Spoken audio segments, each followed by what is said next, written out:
Chapter 481, The Destiny Pattern That Surpasses All Beings. Listening to Gu An's words, Chen Luo's face flushed with both shame and a lack of confidence. But, even if I continue to cultivate now, will it be enough? Chen Luo asked through gritted teeth. He had once been at the Mahayana realm in his cultivation level, and he naturally understood the power of immortal cultivation. But his wife had died right before his eyes, and not even the Saint King could stop it. That was the Saint King, a powerful being the likes of which his Chen family had never seen since its establishment. Guan stared at him and said, I can save your wife from her tragedy, but future tragedies must be prevented by yourself. I'm telling you in advance, your son's destiny is not simple, troubles will follow him endlessly, and it was because of him that your wife died. You now have two choices. One is to sever the causal connection with your son, and I can make it so you have no relationship with him at all. The other is to continue being his father, but there will be no more opportunities to give up in the future. Whatever you choose, I will save your wife. Upon hearing this, Chen Luo's expression changed drastically, and his hands clenched into fists on his thighs. Guan could hear the struggle in Chen Luo's heart, his many thoughts, some of which were dark, but Guan paid them no mind. Humans are complex, and hearts have their dark places, but as long as the choice made is good, there's no need to discuss the heart. The room fell into silence. After a long while, Chen Luo let out a sigh and said, Senior, I wish to protect him for life. The father-son bond is hard to cultivate in 100 lifetimes. I should not escape my duty. I believe my wife would have thought the same. I will strive to cultivate, protect him, support him, even if it costs me my life. Guan, expressionless, asked, No regrets? Chen Luo, no longer hesitating, smiled openly and said, No regrets. Guan showed a smile and said, Then go and cultivate well. With that, he didn't wait for Chen Luo to react and, waving his sleeve, whisked Chen Luo away. The furnishings in the room shook, but the door was not disturbed. In an instant, Chen Luo found himself at the dojo of the Hidden Spirit Palace. Guan did not watch the warm scene of the couple reuniting. Letting the deep-sea dragon carp suffer was enough. But with his experience, he probably only found it interesting. Guan raised his hand, took out the Theory of Heaven, and placed it on the table, then he started perusing the book. The sunlight outside the window gradually dimmed. Guan still did not put away the Theory of Heaven. Chen Luo's arrival and disappearance did not attract attention in the Third Medicine Valley, only Long Qing asked Guan about it curiously. A month later, Guan, riding the Blood Prison Great Saint, returned to the Third Medicine Valley. Today, they had visited the end of the World Valley, and both were in good spirits. Ha ha ha, that LV Xian overestimated himself, thought he could compete with me. The moment I used my full strength, he was down. The Blood Prison Great Saint, transformed into an ox, snorted, very proud. Within the barrier drawn by Guan, the Blood Prison Great Saint and LV Xian sparred with all their might. The loose immortal realm Blood Prison Great Saint laughed last. Not to mention that the Blood Prison Great Saint's cultivation level was higher, actually, his lifespan before reaching nirvana was also greater. Fighting to such a degree, Guan felt that LV Xian hadn't lost. Worthy of being the top person of the future immortal cultivation realm. Guan chatted nonchalantly with the Blood Prison Great Saint, while his divine sense watched over the world, observing how those old acquaintances struggled in life. Liu was being chased, in a critical situation, this youngster hanging by a thread, and yet he was with a mother and daughter. Yu Yingying was listening to teachings. The island master of that island claimed to be the immortal of eternal life, willing to bestow the longevity technique to those fated, but in reality, he was an evil cultivator who did no good. And Hao was still sitting in front of that celestial Tao golden core, cultivating heavenly divine skills, his power soaring. Lu Lingjun was still in the Buddhist sect of the Sea of Suffering, recently given a tough problem by Buddha. She was still sitting in meditation, thinking hard. Jiang Qiong was undergoing solitary trials. This fellow, indeed from a demon Tao background, wanted to steal another sect's divine skills.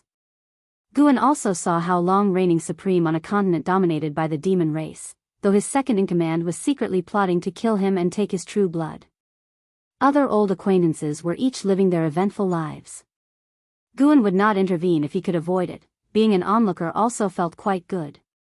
At that moment, a cyan-robed Taoist came before the blood prison great saint and raised his hand in greeting, saying, "I am He Qingsong, and I have seen the sword venerable." The blood prison great saint suddenly felt displeased and said, "Never heard of you, move aside, or I might just stomp you to death." He had seen all of Gu An's friends, and having never seen this person, he naturally would not show courtesy. He Qingsong, scolded by the blood prison great saint, did not get angry but instead looked calmly at Guan, which only made the blood prison great saint even angrier. Guan looked at He Qingsong and asked with a smile, "Is there something you need?" He Qingsong, 8th floor of the Nirvana realm 6420/20,000/20,000, ordinarily at his lifespan limit, he seemed unremarkable, but his body was enveloped with a strong celestial Tao destiny that made Guan very interested. He was entwined with the celestial Tao destiny to the extent that Guan couldn't deduce his cause and effect or his destiny. He Qingsong, neither servile nor overbearing, said, "I wonder what sword venerable thinks of this world. Do you intend to become an immortal god who protects all living beings?" After Guan spoke, blood prison great saint fell silent, casting a suspicious glance towards He Qingsong. Could this person have an extraordinary origin? To him, He Qingsong was just a common cultivator of the Nirvana realm. In the supreme sect nowadays, being at the Nirvana realm was not uncommon.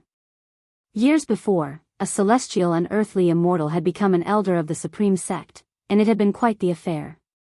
Guan shook his head and said, "I have no particular thoughts, nor do I wish to become an immortal god. I merely wish to live peacefully here, savoring the passage of time." He Qingsong immediately followed up, "If that is so, why, then, would Sword Venerable keep the theory of heaven?" Theory of heaven?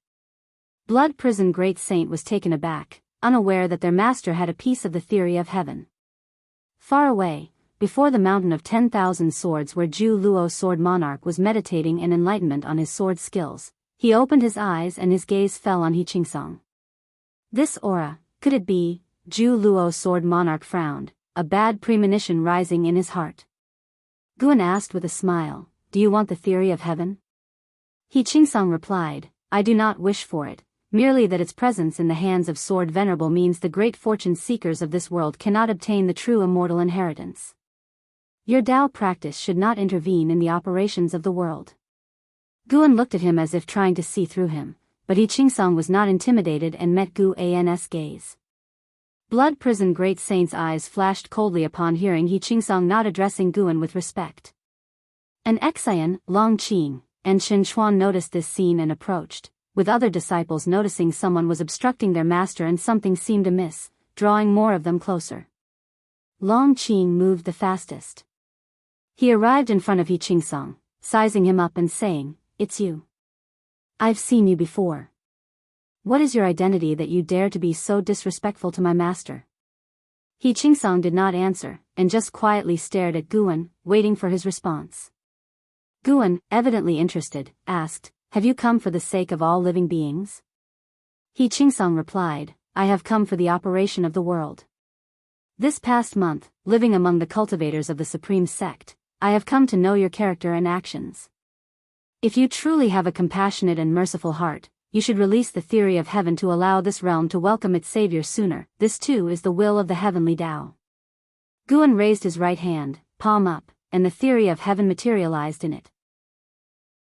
He looked towards the distance at Zhu Shi and waved her over. Zhu Shi hesitated for a moment but, steeling herself, approached. He Qingsong, following Guan's gaze, had a slight change of expression as his pupils dilated. How could it be her? He Qingsong wrinkled his brow, thinking in astonishment. Zhu Shi came to Blood Prison Great Saint's side and raised her hand in greeting to Guan. Guan smiled and said, "Disciple, this person here wishes your master to hand over the theory of heaven. What do you think I should do?" Zhu Shi had heard the conversation, and although the theory of heaven was hers, she feared causing trouble. "It is entirely up to you, master," Zhu Shi respectfully said. Guan laughed and looked back at He Qingsong, asking with a smile, "Could my disciple possibly be the savior?" He Qingsong's face turned awkward, and he didn't directly answer, seemingly on guard against Zhu Shi. Everyone else could see it too and confusedly scrutinized Zhu Shi. Zhu Shi didn't have much presence at the Third Medicine Valley, and the disciples hadn't expected her to have another identity. Guan continued, "It seems you too cannot see through the will of heaven." He casually threw the theory of heaven to Zhu Shi, who instinctively caught it. Guan patted Blood Prison Great Saint on the shoulder, signaling him to move forward. This time, He Qingsong no longer stopped Blood Prison Great Saint but looked at Zhu Shi with a complex expression, his face cycling through clouds and sunlight. The gazes of others shifted back and forth between Zhu Shi and He Qingsong, their minds filled with curiosity and confusion. Seeing that the situation was unfavorable, Zhu Shi turned to leave. "Your Highness, would you like to restore your destiny that reigns above all beings?" He Qingsong suddenly called out, stopping Zhu Shi. Zhu Luo Sword Monarch, hearing these words, seemed to have a realization, his eyes displaying shock, and he muttered to himself, "So, it's really her." Chapter 482 Xingtian Your Highness. Guan, Long Qing, Chen Xuan, and the others looked at Zhu Shi with puzzled expressions. Just how significant was this woman's background? Especially Chen Xuan, who, despite having been in the Third Medicine Valley for decades, didn't have an in-depth understanding of the valley because he was devoted to the Sword Dao, spending almost all his time cultivating. In his eyes, Third Medicine Valley was a place where hidden dragons and crouching tigers lay.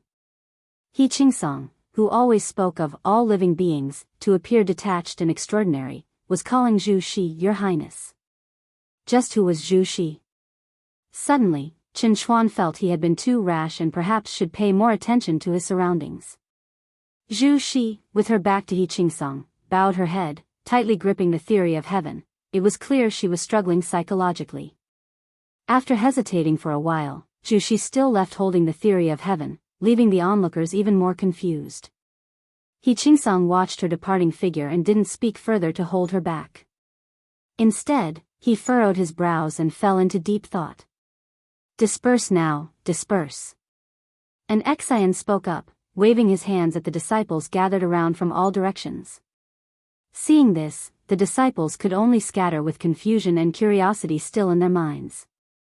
Long Qing approached He Qingsong and curiously asked, "What is Zhu Zai's background? Tell me about it." Although He Qingsong's origins were unclear, he never feared danger within the Third Medicine Valley. He Qingsong glanced at Long Qing and said, "She has many backgrounds, and you should have heard of her title in one lifetime. She is known as the Xingtian." After saying that, He Qingsong turned and left. Xingtian? Long Qing was stunned, as were Guan, Chen Xuan, and others, including some disciples who hadn't walked far. They were shocked too. The name of Xingtian was known by all. Who didn't know it belonged to the strongest being in the Holy Court, the mightiest in the celestial spirit great world. Whether Xingtian or supporting Dao's Sword Venerable was stronger was hard to judge for all living beings. After the disappearance of Xingtian, supporting Dao's Sword Venerable emerged, and the two never confronted each other.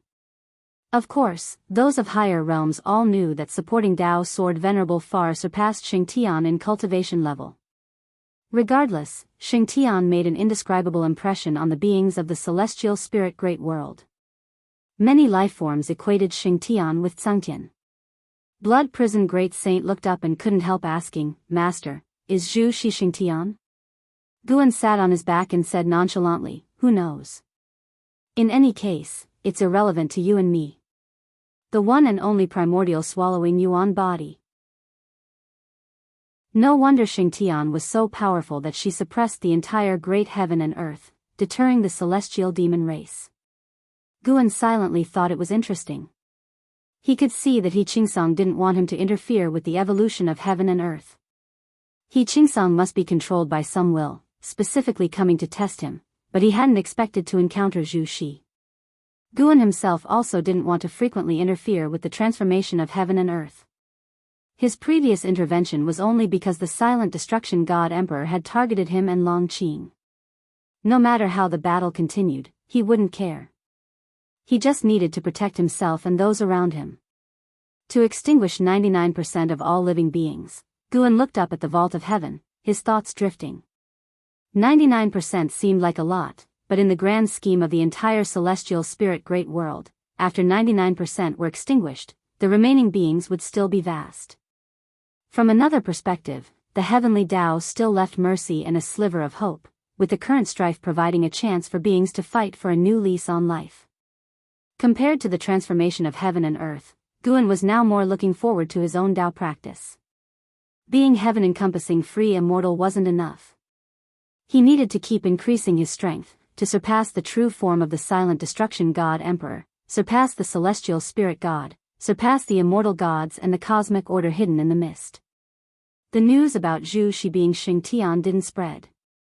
The supreme sect acted swiftly, but Zhu's eyes' life changed because of it.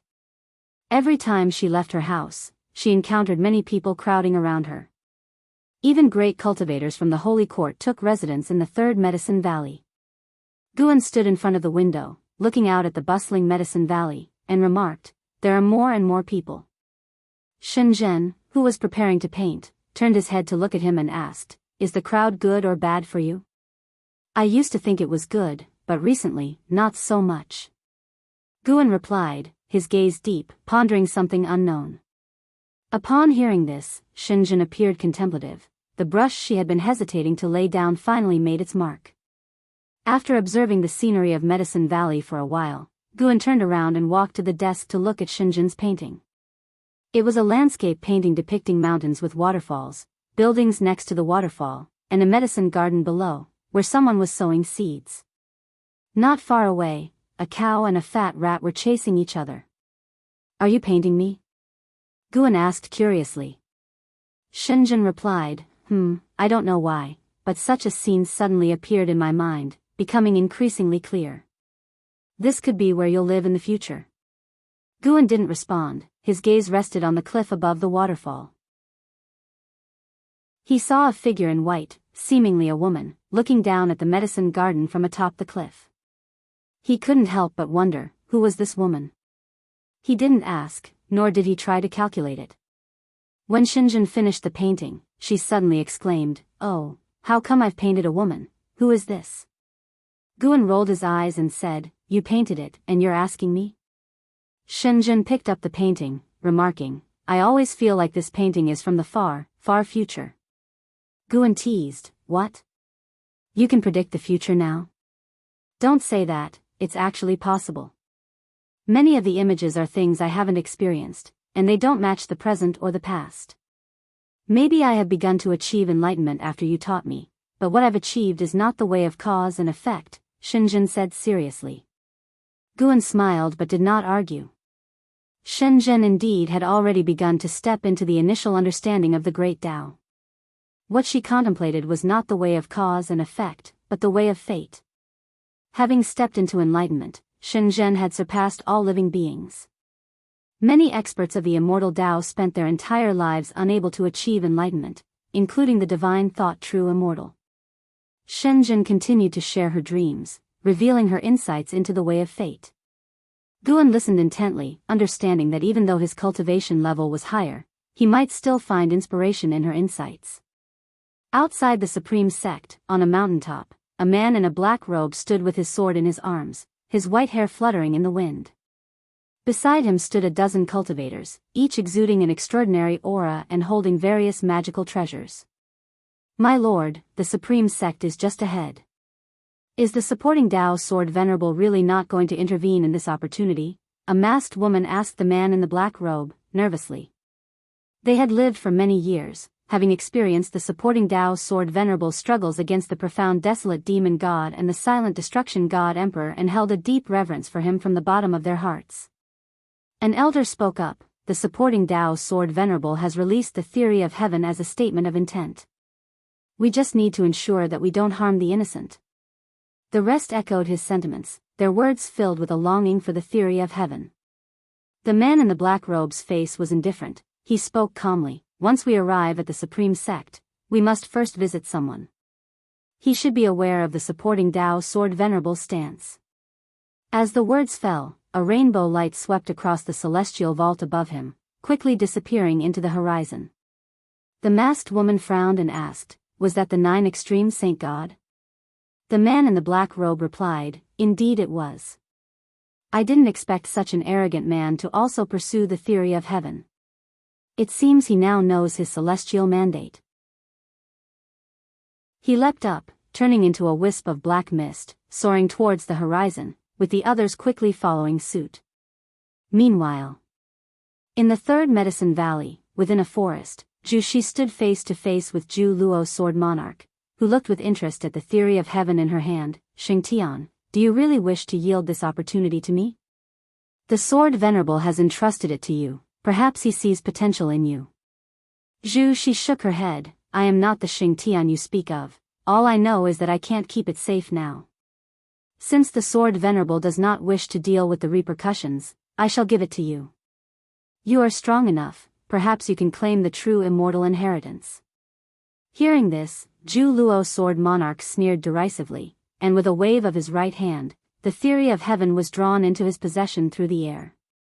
Xingtian, why are you so cowardly in this life? Is it because you haven't awakened your memory? But that shouldn't be the reason. No matter how many times one reincarnates, one's nature doesn't change, Zhu Luo's sword monarch taunted. Zhu Shi didn't answer, but instead, she exhaled deeply. Seeing her so meek, Zhu Luo's sword monarch found it dull. He followed with a leap, turning into a beam of sword light and vanishing. I am Zhu Luo's sword monarch, holding the theory of heaven. Those who seek immortal fate shall challenge me. Zhu Luo's sword monarch's domineering voice echoed between heaven and earth. At the same time, a vast sword intent erupted from afar. Zhu Shi turned her head to look, but Zhu Luo's sword monarch's figure was nowhere to be seen. She thought to herself, luckily there are still fools. No, I must leave the supreme sect. She glanced in the direction of Gu An's pavilion, hesitating for a moment before offering a salute to Guan from across the distance. Master, forgive me. I'm not only saving myself but also don't want to cause you any trouble. With that, Zhu Shi didn't look back as she ran towards the valley exit. Chapter 483, The True Immortal Inside the Attic. Guan was reading a book, his divine sense watching Zhu Shi leave the third Medicine Valley. This girl's temperament. Guan didn't quite know what to say about it. Could he really call her a fellow practitioner when he himself wasn't this timid? He didn't forcibly stop Zhu Zai's decision. Perhaps he truly could protect her. But these past few years, Zhu Shi had clearly been uncomfortable, especially after her identity as Xingtian was revealed. Her heart was tormented, and Guan could hear the anxious voices within her. So be it. Let her go then. After all, she's a Saint Heaven reincarnation, she should be able to turn danger into safety. But does she think that I can't resist the heavenly Tao? Guan thought to himself, not with a sense of regret but pondering. He wasn't arrogant enough to think he was invincible. There was still so much he couldn't do, and every time he encountered such things, he felt motivated. He could keep saving the celestial spirit great world, but he couldn't yet see through the heavenly Tao behind the scenes. The heaven-encompassing free immortal might be able to do as he pleased within the universe, but only within the universe. What lies beyond the universe? Guan continued reading while pondering these questions. He didn't attempt to divine Zhu Zai's future fortunes.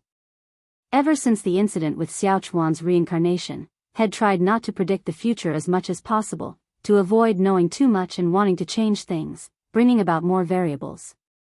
Actually, not knowing the future might be a good thing, at least it leaves room for anticipation. Guan had sought too much foresight before, and it made him feel life was dull. Perhaps in the next era, I can consider staying somewhere else. Guan silently thought, the corners of his mouth curving upwards.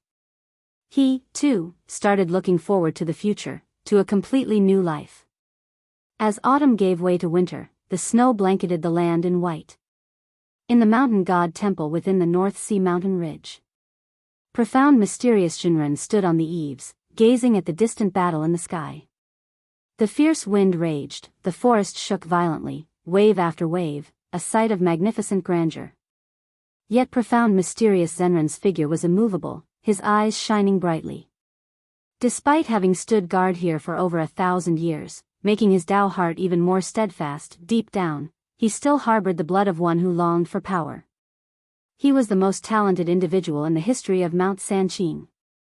It was just too bad that Li Ye had stolen his thunder, becoming the most celebrated prodigy of the Li family and Mount Sanqing. Nevertheless, staying here hadn't halted his progress. With the help of the mountain god, he had achieved nirvana and stood on the eaves with the demeanor of an immortal. Inside the courtyard, a Taoist child around 12 or 13 years old squatted in front of the pill furnace, fanning the flame. Wisps of blue smoke drifted up. From time to time, he wiped sweat from his brow or looked up at profound mysterious Jinren on the eaves. After a good while, the Taoist child couldn't help but ask, "Master, what are you watching? Isn't this fierce wind just a natural wind of the world?" The forest was dense, and he could not see the situation at the horizon, thinking it might rain soon.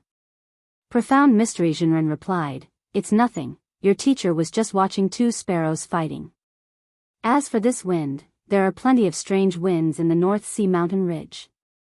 You'll encounter them yourself later on." The Taoist child's eyes widened, and he asked curiously, "Such a big wind, and there are still sparrows fighting? I've never seen sparrows fight before. I want to watch too. Just focus on refining your pills and don't forget why you came." Profound Mystery Jinren answered offhandedly, and the Taoist child could only pout in response. The Taoist child followed up with a question, "Master, why hasn't the mountain god appeared yet?" "He will appear when it's time. Perhaps your heart is not sincere enough." "Then, Master, is the true immortal inheritance those people talked about a few days ago real? Why don't they believe in the mountain god? You'll understand when you grow up. Many people are not in pursuit of the responsibilities of immortal gods, they just seek the power of immortal gods. You should also think carefully about what kind of person you truly want to become." Profound Mystery Jinren spoke calmly, his tone like a breeze that settled the Taoist child's heart into tranquility. Even the persistent strong winds could not disrupt the tranquility within the courtyard. A figure entered the temple precinct. It was He Qingsong. He Qingsong first looked at Profound Mystery Jinren on the eaves, then turned his gaze to the Taoist child. Profound Mystery Jinren turned his head to look at He Qingsong, frowning. For some reason, he felt very uncomfortable the moment he saw He Qingsong. That feeling was strange even to him. "Do I give you a very uncomfortable sensation?" He Qingsong asked, his gaze then drifting towards Profound Mystery Jinren. Profound Mystery Jinren appeared out of nowhere in front of him, and the Taoist child looked nervously at He Qingsong, thinking to himself, "Could this person be a demon? Who are you and what brings you here?" Profound Mystery Jinren stared at He Qingsong and asked. He Qingsong answered, "My name is He Qingsong. The name isn't important. The significance of this body is to act for great heaven and earth. You've been too close to an existence that conflicts with heavenly Tao, which is why you subconsciously feel hostility towards me. This is also the emotion you experience after facing the will of heavenly Tao's rejection." "What do you mean? Who is rejected by the heavenly Tao?" Profound Mystery Jinren frowned. He Qingsong, unchanging in expression, said, "You know very well who he is. I can only tell you that there truly are immortals in the world, but he is not one. Immortals, being high above, cannot be glimpsed by mortal spirits. You've already entered the nirvana realm and are on the path to pursue immortality. You should revere immortals." Profound Mystery Jinren coldly said, "Aren't immortals supposed to be the protectors of all beings? Why must they clearly delineate themselves from sentient beings? That's just the thinking of mortals. Who said immortals have to protect sentient beings? Immortals create living beings, create heaven and earth, create everything. In the eyes of immortals, all things are equal. Your current resentment is misguided. The current suffering of sentient beings is due to their excessive pressure on heaven and earth, which is the self-protective consciousness of heaven and earth. The unending calamities are just because heaven and earth want to unload the burden. Sentient beings are that burden. And immortals recognize and support heaven and earth in shedding that burden."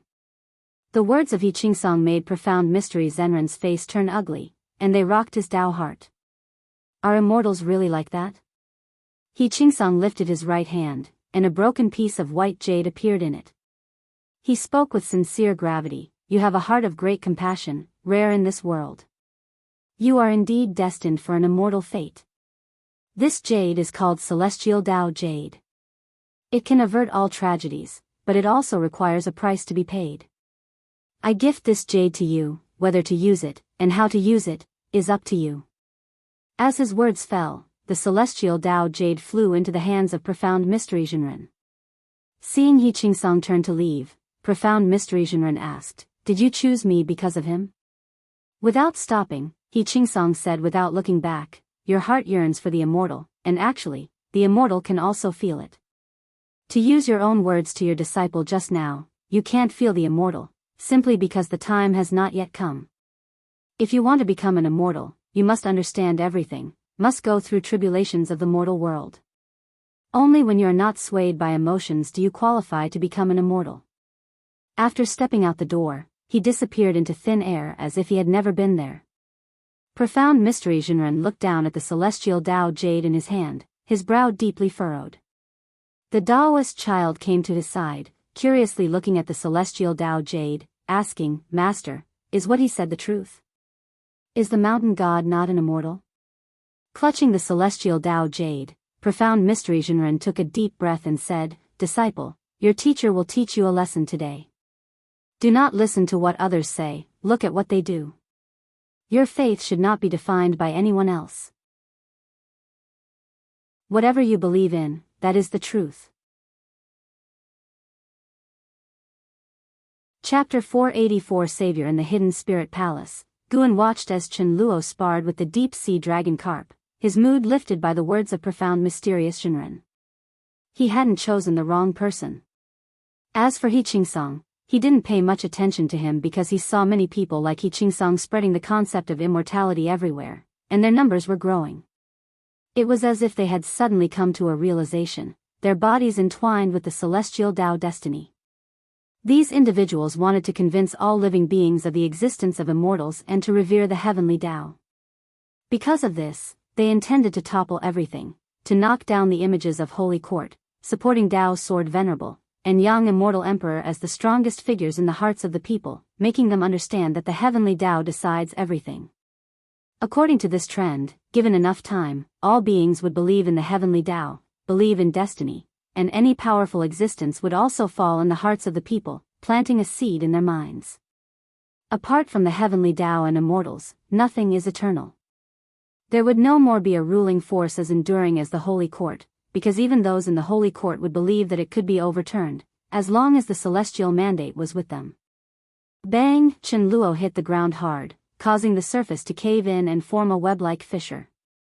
Drained of spiritual power and chi power, his long hair was disheveled as he let out a breath, unable to stand up again. Su Ling appeared by his side. She did not pity Chen Luo but instead teased him, "See, debasing your own cultivation level, even if you've recovered now, your strength isn't what it used to be. The 100 years you've missed might take even longer to make up for." Chen Luo gave a bitter smile. "I really was too impulsive before. After you died, all I could think about was chasing after you." Hearing this, Su Ling's teasing mood dissolved. She squatted, helping him up. The deep-sea dragon carp, clad in white, descended from the sky. Though he still appeared feminine, his temperament was no longer as fragile as before. The arrival of Chen Luo had deepened his understanding of gender differences, and he too was in search of his true self. "You are very capable. If our cultivation levels were equal, I might not be your match," the deep-sea dragon carp said earnestly. Supported by Su Ling, Chen Luo smiled bitterly. "Don't comfort me, I know the gap between us is big.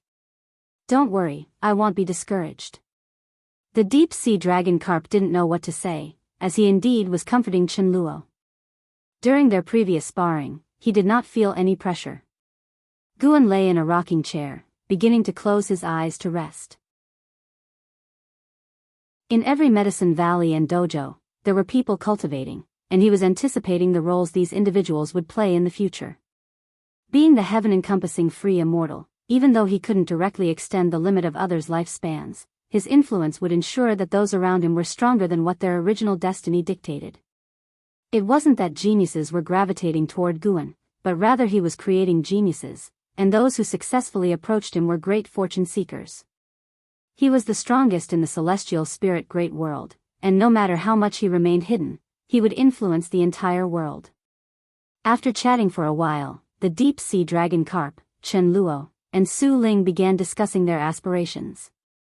Chen Luo simply wanted to become stronger to protect his son, Chen Xuan. Su Ling had greater ambitions, she sought revenge.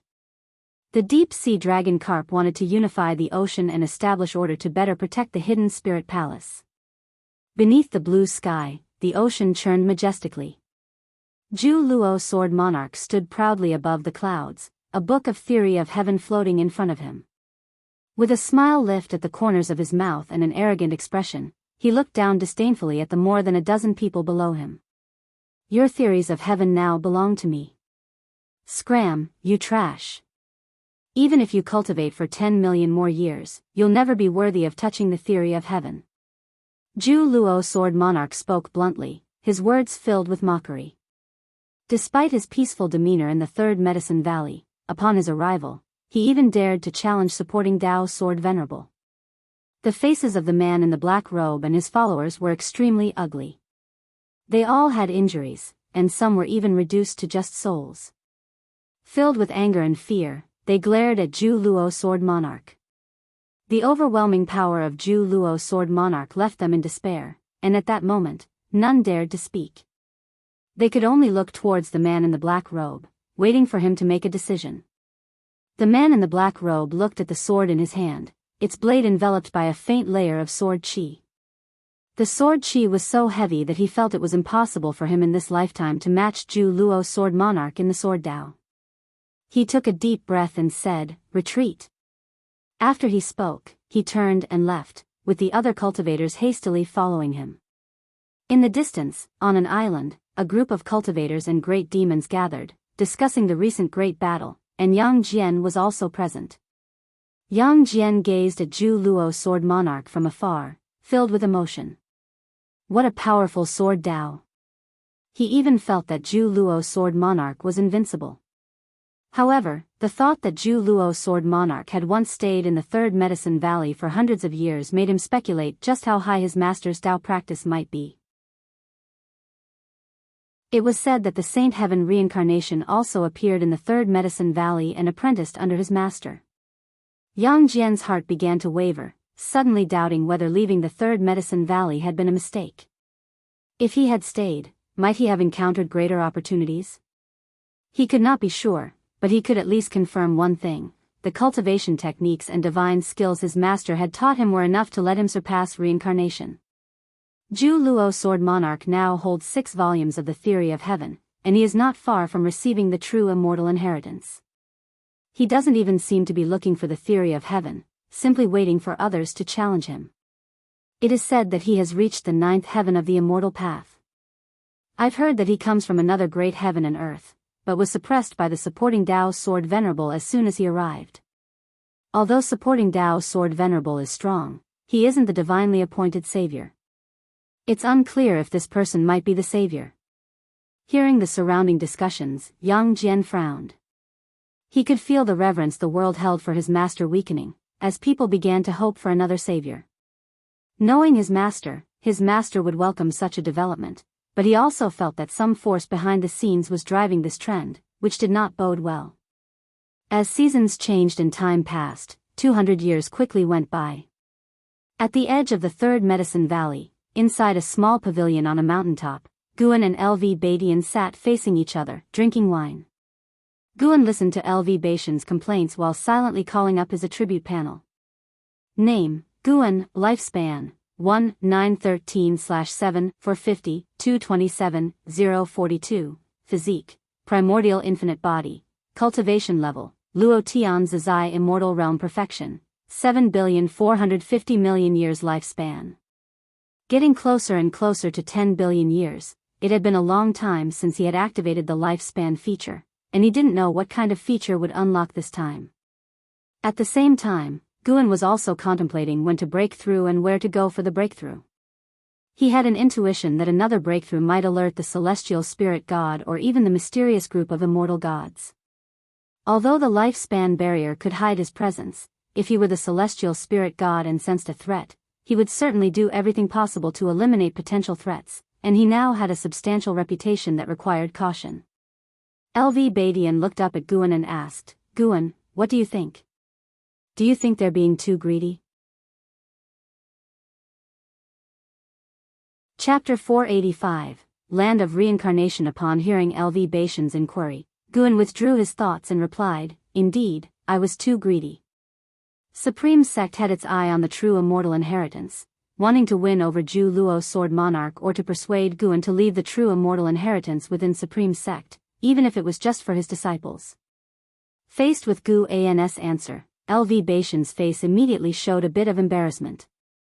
He felt insecure, suspecting that nothing could escape Gu An's all-seeing eye. Although he had rejected the Elder Hall's proposal, he hadn't been resolute. If Guan had been secretly observing, he might have seen right through his intentions. As Supreme Sect was rapidly strengthening, those who had experienced the entire process of its development inevitably became arrogant, and LV Badian was no exception. Even though he always reminded himself to be humble and to be grateful to Guan, faced with greater temptations, he couldn't help but fantasize. Would Supreme Sect not have hoped to replace the Holy Court, the Immortal Dynasty, if they were to produce a true immortal? It was evident to the discerning that both the Immortal Dynasty and the Holy Court were going to collapse, with the celestial mandate belonging to other sections. In these 200 years, the talk of celestial mandate had spread widely, even within Supreme Sect, leading many to believe without doubt, including LV Badian. LV Badian felt that the celestial mandate was upon Supreme Sect. He believed no other sects in the world could rival Supreme Sect's rate of growth. Though the profound Abyss Divine Dynasty and Celestial Demon Great Sect were strong, those were powers descended from outer heaven, not a product of normal development. Watching the changes in LV Badian's expression, Guan also felt a wave of emotion. Truly, times change and people with them. However, he could understand the thoughts of Supreme Sect's upper echelons. For over 1,000 years, after learning of Gu An's true identity, Supreme Sect tried its best not to bother him and even helped him deal with many unnecessary trivialities. Perhaps Supreme Sect thought that seizing the true immortal inheritance was just a small effort for Guan, not very time-consuming. But Guan was tired of it. He owed Supreme Sect no favors. He had long since repaid the grace of their past protection. Guan spoke up, life is like the tide, and people chase the waves, pursuing the destination of the celestial mandate. You wish for it too, and I don't mind, but wanting the celestial mandate depends on yourselves. I am powerless to help. Upon hearing this, LV Badian involuntarily opened his mouth, wanting to say something, but found himself unable to speak. Guan raised his right hand, revealing startling black lines in his palm. What is this? LV Badian's eyes widened as he asked nervously. Guan was not just the faith of Supreme Sect, but also his backbone. If something happened to Guan, how could he remain calm? Guan said, this is the consequence of intervening too much. If my cultivation dissipates and I become a cripple in the future, I wonder if Supreme Sect will still have a piece of Medicine Valley for me to live out my days? LV Badian's face paled dramatically. He had not expected Guan to have such a hidden ailment. But on second thought, considering the powerful enemies Guan had faced for Supreme Sect, for all living beings, it was not unthinkable that he would be injured. Only LV Badian panicked, more than he had ever been in his life. He hadn't panicked when ousted by the vice sect leader or when forced into feigned death. He hadn't panicked when misunderstood by his son, or even when his son spoke of killing him. But now, suddenly unsure of what to do, his heart was filled with shame and regret. He knew only to ask of Guan, never once inquiring about the pressure Guan faced. If he had known sooner, maybe Gu An's injury would not have been so severe. Guan teased, sect leader, if I were to be crippled, would you still be willing to transfer power to me? LV Badian wanted to comfort him, but thinking of the gap between their realms, he felt he lacked the standing to offer consolation. Of course, I would, he said laughing. I am not in the integration realm now, but the Mahayana realm, which is sufficient for you to live out the rest of your life in ease, though the position of sect leader might be uncertain, considering even I have to rely on you for my standing. With the resources of the Supreme Sect, he smoothly reached the Mahayana realm, but his cultivation level was quite embarrassing for someone in the position of sect leader. Gu Anil laughed, "That's true. A sect leader in the Mahayana realm is rather disgraceful. My cultivation speed isn't slow, and it's not like everyone can be like and how. If I ever lose my cultivation, they'll change my name and surname, and from then on, call me Elder Gu. Sure, when the time comes, they'll accompany you."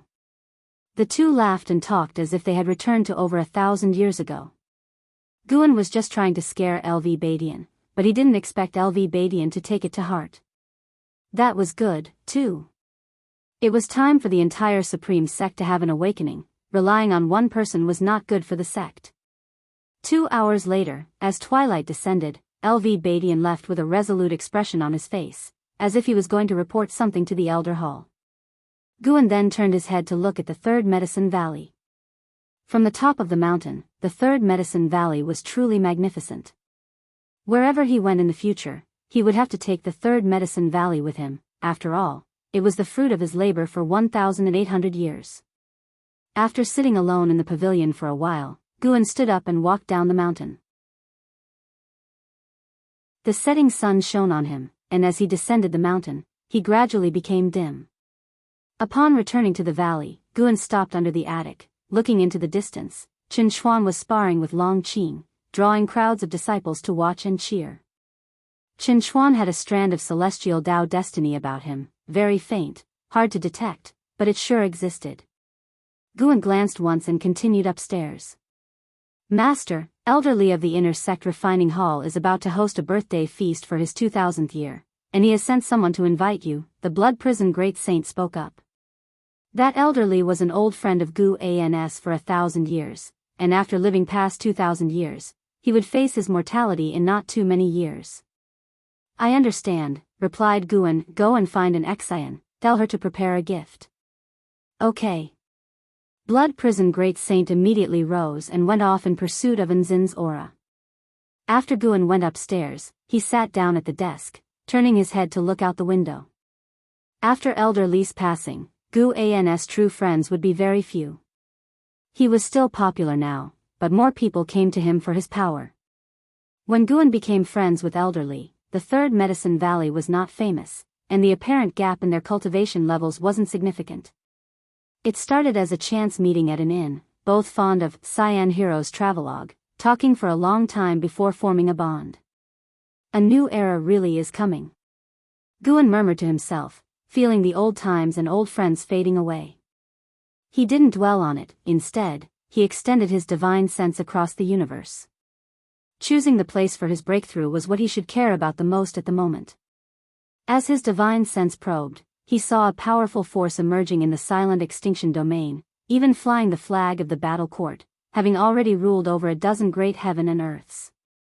The strongest in the battle court was at the late stage of the profound Yuan free immortal realm, a minor level higher than Sword Gu Ming had been before. They were expanding towards the direction of the celestial spirit great world, and it was only a matter of time before they would wage war. Looking around, Guan felt that to make a breakthrough, he still needed to look for a place within the reincarnation vortex. The reincarnation vortex connected to many great heaven and earths located in this universe, just that they were very far apart. However, the reincarnation vortex also led to the land of reincarnation, the destination of souls, unreachable even for free immortals. Nevertheless, the heaven-encompassing free immortal could capture traces of the reincarnation. Otherwise, for the next breakthrough, go to the land of reincarnation? As this thought took hold, Gu Ans' eyes brightened even more. Chapter 486. Behave domineeringly. Yi Tianji. Within the dim void, dense fog swirled, with nebulae faintly visible here and there. Within the source of the light hung a grand hall, with 9 suns suspended above it, arrayed in a fan shape. Beneath the 9 suns, a black throne stood upon a high platform, upon which an imposing figure sat. He was clad in armor, with a broad physique, wearing a divine crown reminiscent of a Chilan's head, from which emerged his cold and authoritative countenance.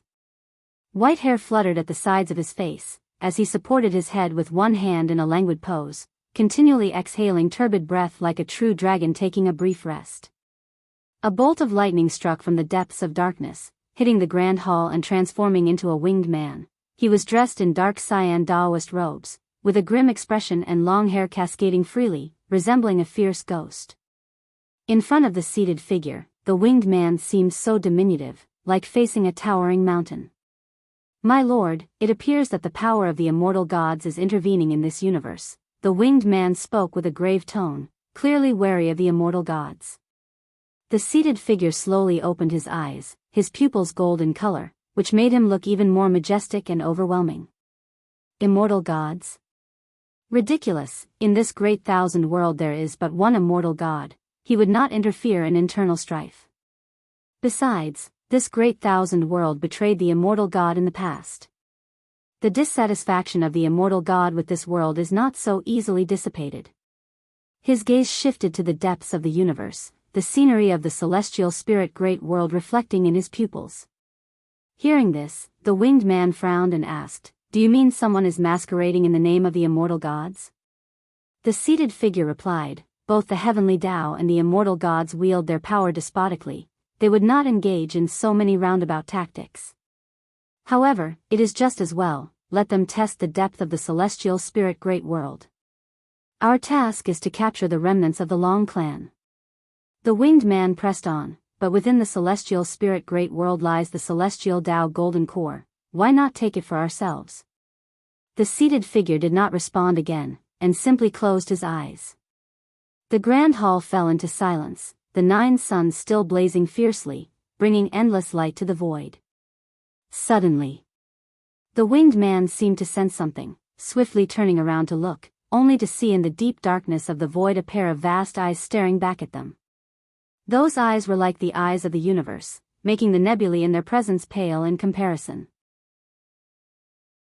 The descendant of the Long clan is indeed in the celestial spirit great world, and he will vie for the celestial mandate, a voice, ancient and strong, resounded. This voice was unmistakably He Ching-song's, but it was stronger, as though a supreme deity proclaiming the laws of the world to all living beings. The seated figure opened his eyes and looked, mocking, "So it's you. I hadn't expected you to still not have given up the chase." The vast eyes in the void continued, "Yi Tianji, we could join forces. Perhaps the people of the Long clan are hiding under the employ of the supporting Tao Sword Venerable. If so, you cannot avoid dealing with him, an entity even the silent destruction god emperor suffered a setback from. I promote the celestial mandate, and you eradicate the enemy's remnants. Our actions do not conflict." The figure referred to as Yi Tianji remained unflustered, merely staring calmly at those eyes, his thoughts inscrutable. The void returned to silence once more. "Unless you tell me exactly who the descendant of the Long clan is, I shall not readily believe you," Yi Tianji finally spoke.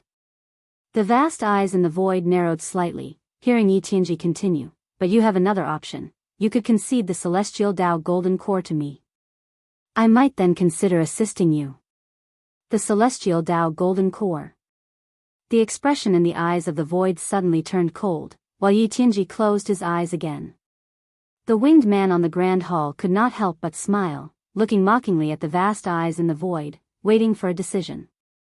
For a long time, the voice of the void's great eye spoke, "Not now. When the celestial Tao golden core appears, I will not stop you but let you enter." Upon hearing this, Yi Tianji's face revealed a defiant smile. Another 30 years had passed. At the age of 1943, Guan was playing chess with the 9-fingered divine monarch, holding the green hero travelogue in one hand and a chess piece in the other, his eyes on the book. The nearly defeated 9-fingered divine monarch raised his eyes to Guan and said dissatisfied, "Do you need to treat our chess games so dismissively?" Guan replied, "Please, you're the one who insisted on playing with me." Although profound celestial intent was a nirvana realm great cultivator, his reputation had been drowned out by the increasing number of great cultivators in the supreme sect. He seldom returned from his travels and would send Guan books from time to time. Guan was reading firsthand, new releases, and by the time he finished, the Green Hero travelogue would only then start circulating in the market. This volume of the story was particularly brilliant. The hero encountered a woman with deep-seated enmity toward him. They chased each other at sea and ultimately encountered an attack from a great demon. Both were poisoned and temporarily lost their cultivation levels. They ended up stranded on a deserted island, entangled in love and hate. Even without other characters, watching their interactions with the island's demons was also very intriguing. Zhu Luo Sword Monarch holds 8 volumes of the Theory of Heaven and is just missing the last one. He waits inside his Zazai Sword City, saying that if he loses, he will surrender all 8 volumes. Yet, even so, the final volume of the Theory of Heaven has not revealed itself. The 9-fingered divine monarch sighed and his face was filled with admiration when he mentioned Zhu Luo Sword Monarch. His realm was worlds apart from Zhu Luo Sword Monarch, which is why he held such reverence. Furthermore, having played chess with him before, he felt a connection and especially paid attention to news about Zhu Luo Sword Monarch. Guan casually asked, "What? Are you very interested in the true immortal inheritance? You could challenge him too. What if you won?" "How could I possibly win? I'm just at the wandering immortal realm, while he exists at the 9th heaven of the immortal path.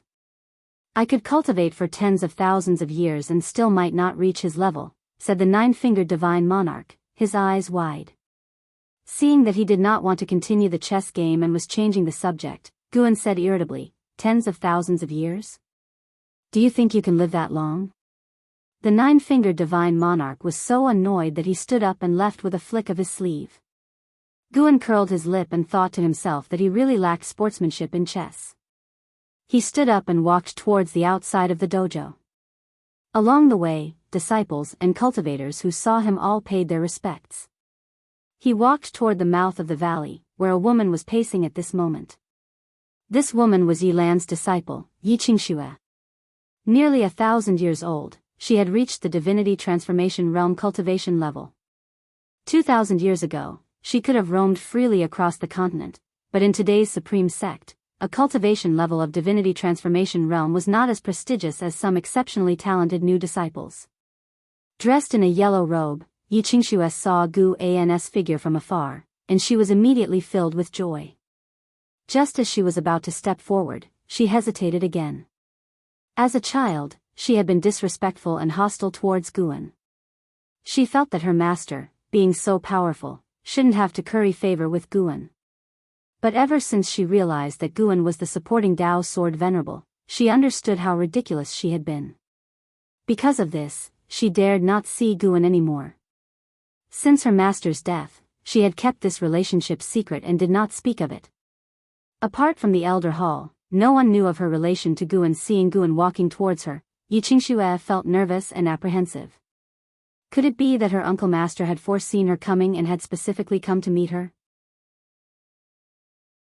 She thought it highly likely, given that her uncle master was the supporting Dao Sword Venerable. But she also feared that she might be overthinking it. With her relationship with her uncle master not being particularly close, he certainly had many similar relationships. Surely he couldn't take special care of every junior? Yi Qingxue stood there, extremely anxious, feeling caught between a rock and a hard place.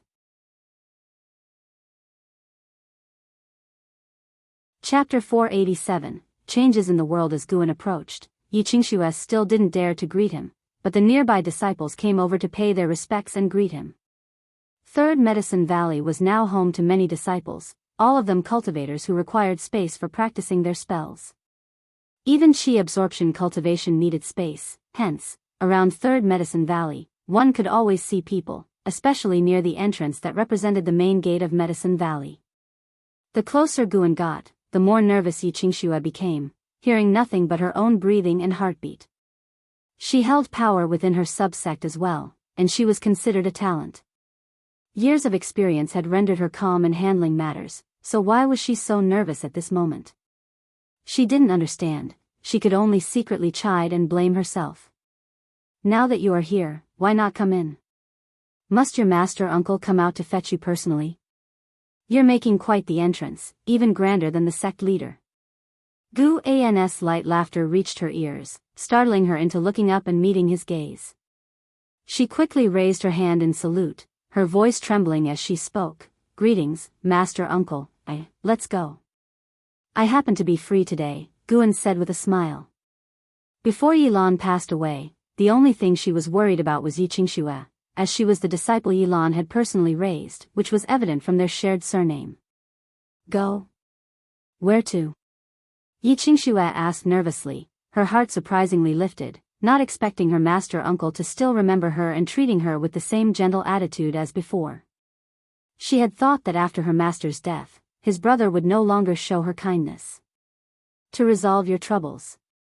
Guan answered and began walking out of Medicine Valley. Yi Qingxue was stunned for a moment, then quickly followed his pace. She caught up to Guan's side and asked, "But I haven't mentioned my troubles." "How do you know?" Guan glanced at her and laughed. "You are also a cultivator. Do you think the immortals you look up to can't predict the future?" Yi Qingxue was shocked. Guan then took her flying toward the sect's main city. Their flight wasn't too fast, and along the way, he inquired about how she had been these past years, quickly easing the tension in her heart. After dropping her guard, Yi Qingxue began to discuss the difficulties she had encountered. Her disciple was exceptionally talented and caught the eye of a great cultivator who attempted to recruit her. Failing to persuade her, he kidnapped her. She wanted to seek Shenqin's help, but Shenqin had been out on a journey for hundreds of years, leaving her no way to find her. After much deliberation, she decided to turn to Guan. Guan knew she was telling the truth, and he also marveled inwardly at the fearsome nature of heavenly Tao. Hundreds of years ago, noble families within the sect wouldn't dare scheme against anyone linked to him by karma, but now, those in the upper echelons of these families believed he feared the heavenly Tao and would no longer take action. Of course, they still acted cautiously, not harming Yi Qingxue. If supporting Dao's sword venerable really decided to act, they could pretend they were unaware of this connection. This family, surnamed Qin, held formidable power within the supreme sect. Even the leader of the subsect bore the name Qin. They had mastered an evil skill, collecting 99 gifted individuals destined for great fortunes and transferring all their destiny and talent to another individual, creating the strongest of the Qin family to compete for the celestial mandate. The old ancestor of the Qin family was a divine immortal of wondrous dharma, with inconspicuous cultivation level but well known by many for their possession of celestial and earthly immortals. The bustling scenes caused by the Qin family allowing these immortals into the supreme sect had greatly boosted their reputation. The evil skill of the Qin family was naturally a secret, and they dared not practice such deeds within the supreme sect. Therefore, Yi Qingxue's disciple had been transferred to an isolated island overseas. After Yi Qingxue finished speaking, she looked at Guan with pleading eyes. To her, the Qin family was a colossal entity that could not be shaken. She had mobilized all her connections, even reporting to the law enforcement hall, but all efforts vanished without a trace. She had also received warnings, but for some reason, the Qin family hadn't taken action against her. Guan continued forward, his gaze fixed on the path ahead, the breeze fluttering his robe. He spoke, "Qingxue, do you feel that the changes within the supreme sect are significant? Are the changes in this world significant?" Yi Qingxue was perplexed and didn't understand why Guan suddenly asked such a question. After a moment of consideration, she said, "The changes are naturally significant. Aren't all things in the world changing? Every place has its dark corners, and my disciples' experiences are just an exception, and won't affect my sense of belonging to the supreme sect." Guan glanced at her, a smile spreading across his face. Yi Qingxue thought Guan was satisfied with her answer and a smile also appeared on her face. With a senior brother stepping forward, there would surely be hope for her disciple. The pressure that had enveloped her for several days dissipated, and she began to think about how to repay her senior brother. Half an hour later, Guan and his companion finally arrived at the Elder Hall in the sect's main city. This place was the power center of the supreme sect, and its influence was even greater than that of the sect master's mansion. In front of the grand doors of the Elder Hall stood two 10-meter-tall Qilin stone statues, lifelike and imposing, giving an overwhelming sense of oppression. Looking at the three characters on the plaque, Yi Qingxue became nervous again. She had been here hundreds of years ago, accompanying Yilan on some errand, and the important figures in the hall had left a deep impression on her with their commanding aura. The disciple guarding the door, seeing Guan walking straight towards it, subconsciously meant to ask questions. He had just taken a step when a voice reached his ears, causing his face to change dramatically, and with a thud, he knelt down. It wasn't just him, the other gate-guarding disciples also knelt down, looking toward Guan excitedly. Yiqingxue, seeing them suddenly kneel, naturally guessed that they had recognized the identity of her senior brother. Guan walked straight into the mansion, and along the way, every disciple and cultivator who saw him also knelt down in succession. Some recognized him, but many were just alarmed or prompted. Even Yiqingxue noticed something amiss, seeming to sense that someone was secretly watching Guan along the way. She thought of one of the sect's branches, the most mysterious one. Dark Hall. Guan, what brings you here? A voice sounded, revealing ancient sect with a smiling face coming up to greet him. He was one of the few elders who had a very good relationship with Guan. They had known each other for 1,900 years, back when Guan's identity as the supporting Dao Sword Venerable had not yet been revealed. Guan spoke with a smile, arrange it, I need to see all the elders. Ancient sect's heart skipped a beat. Guan had never made such a request before, and his first thought was that something serious had happened. And it was something major. He didn't dare to ask further and immediately went to make arrangements. Yiqingxue, watching Guan's commanding presence, looked at his back in admiration, not even realizing that her gaze was now the very one she had most despised in the past. Her master had looked at Guan in the same way. One by one, elders appeared out of thin air, and upon showing themselves, they immediately saluted Guan. Seeing that Guan did not pay attention to them, they too became anxious. Guan was known for his gentle demeanor and meticulous courtesy, and was well respected, but if he forewent these courtesies, the elders could feel the terrifying pressure from the supporting Dao Sword Venerable. Many elders even thought about fleeing the place, yet they were afraid of offending Guan. They wondered in their hearts. What exactly had happened? Was it an invasion by external enemies, or did some reckless fool provoke the supporting Dao Sword Venerable? Their eyes inevitably fell on Yiqingxue. With the supporting Dao Sword Venerable bringing this woman, there had to be a reason.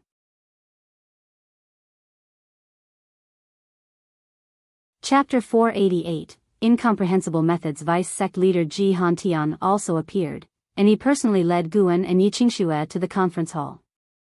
In the end, Guan sat in the seat of honor, with Yiqingxue standing by his side, while the other elders stood as well.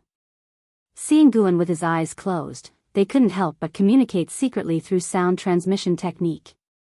Because everyone was using the sound transmission technique, the conference hall fell silent, and Yiqingxue was extremely nervous, her body taut with tension. At this moment, she also worried that the situation might blow up too big. Could it be that because of her and her disciple, the supreme sect would crumble and disperse? She couldn't bear such an outcome. The Qin family was merely interested in her disciple's talent and didn't intend to harm her disciple. If she didn't approach Guan, her disciple would just lose his freedom. But if the supreme sect lost Guan, it would affect everyone in the supreme sect. Yiqingxue began to blame herself, thinking she should have explained the situation clearly before coming. She looked at Guan, wanting to speak but hesitated. Little did she know, what she understood was not the truth. The Qin family not only wanted her disciple, they wanted his life. Time continued to pass. More and more elders arrived, and some changed their expressions when they saw Yiqingxue, presumably guessing the reason. LV Badian also arrived. He had the best relationship with Guan and thus mustered the courage to ask why Guan had come. It's nothing much, just want to say a personal farewell to everyone. Guan said with closed eyes, and as soon as these words came out, everyone panicked and began to discourage him. Sword Venerable, is there something we have failed to do? Yes, Sword Venerable, the Supreme Sect can do without anyone but you. Who has offended you? Just say the word, and the Supreme Sect will definitely give you an explanation. Sword Venerable, don't scare us. Sword Venerable, where are you planning to go? The elders, no matter from which powerful family they came, even those from the Qin family, were thrown into disarray. To this day, most of the Elder Hall's members were newcomers. They had joined the Supreme Sect because of supporting Dao Sword Venerable. Without supporting Dao Sword Venerable, what was the Supreme Sect? Guan opened his eyes and looked at the faces in the hall. Most were unfamiliar, just like the current state of the Supreme Sect, which made him feel increasingly alienated. It wasn't just that old acquaintances were passing away, the sect's spirit was changing and seemed no different from other sects. The law of the jungle, where the strong are revered. Chivalry was not often mentioned by most people. Pursuing the celestial mandate had become everyone's goal. This atmosphere had even spread to the Third Medicine Valley. Although this was the machination of those pursuing the heavenly Tao, the fact that it was so easily shaken still made Guan somewhat weary. With his current divine skills, he could go anywhere and take his Medicine Valley with him. Guan was indeed planning to change locations, go into seclusion to cross the tribulation, and reach for a higher realm. The strife in this world was still long, with never-ending tribulations and continual unexpected twists. Being in the spotlight would only bring incessant troubles to those around him. LV Badian fell silent. He was not as panicked as the others, thinking Guan wanted to recover from injuries. If Guan was truly weary, he would not stop him. In his eyes, Guan had no obligation to always guard the Supreme Sect. He had heard about what He Qingsong had said previously in the Third Medicine Valley, and he was aware of the heavenly Tao resisting Guan. The Supreme Sect seemed stable, but who really knew the pressure Guan faced?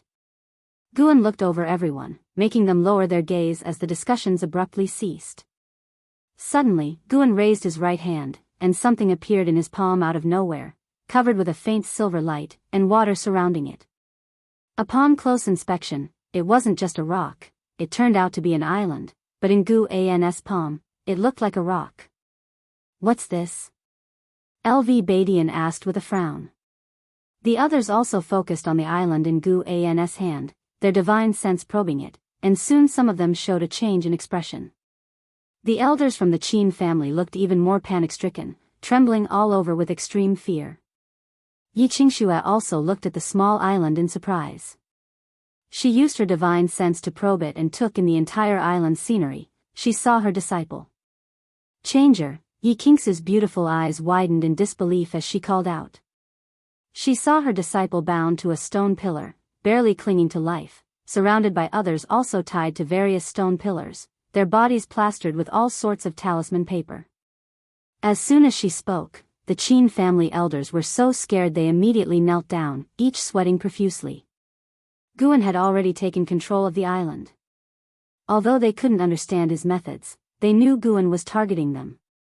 LV Badian turned his head to look and asked with a frown, "What's going on?"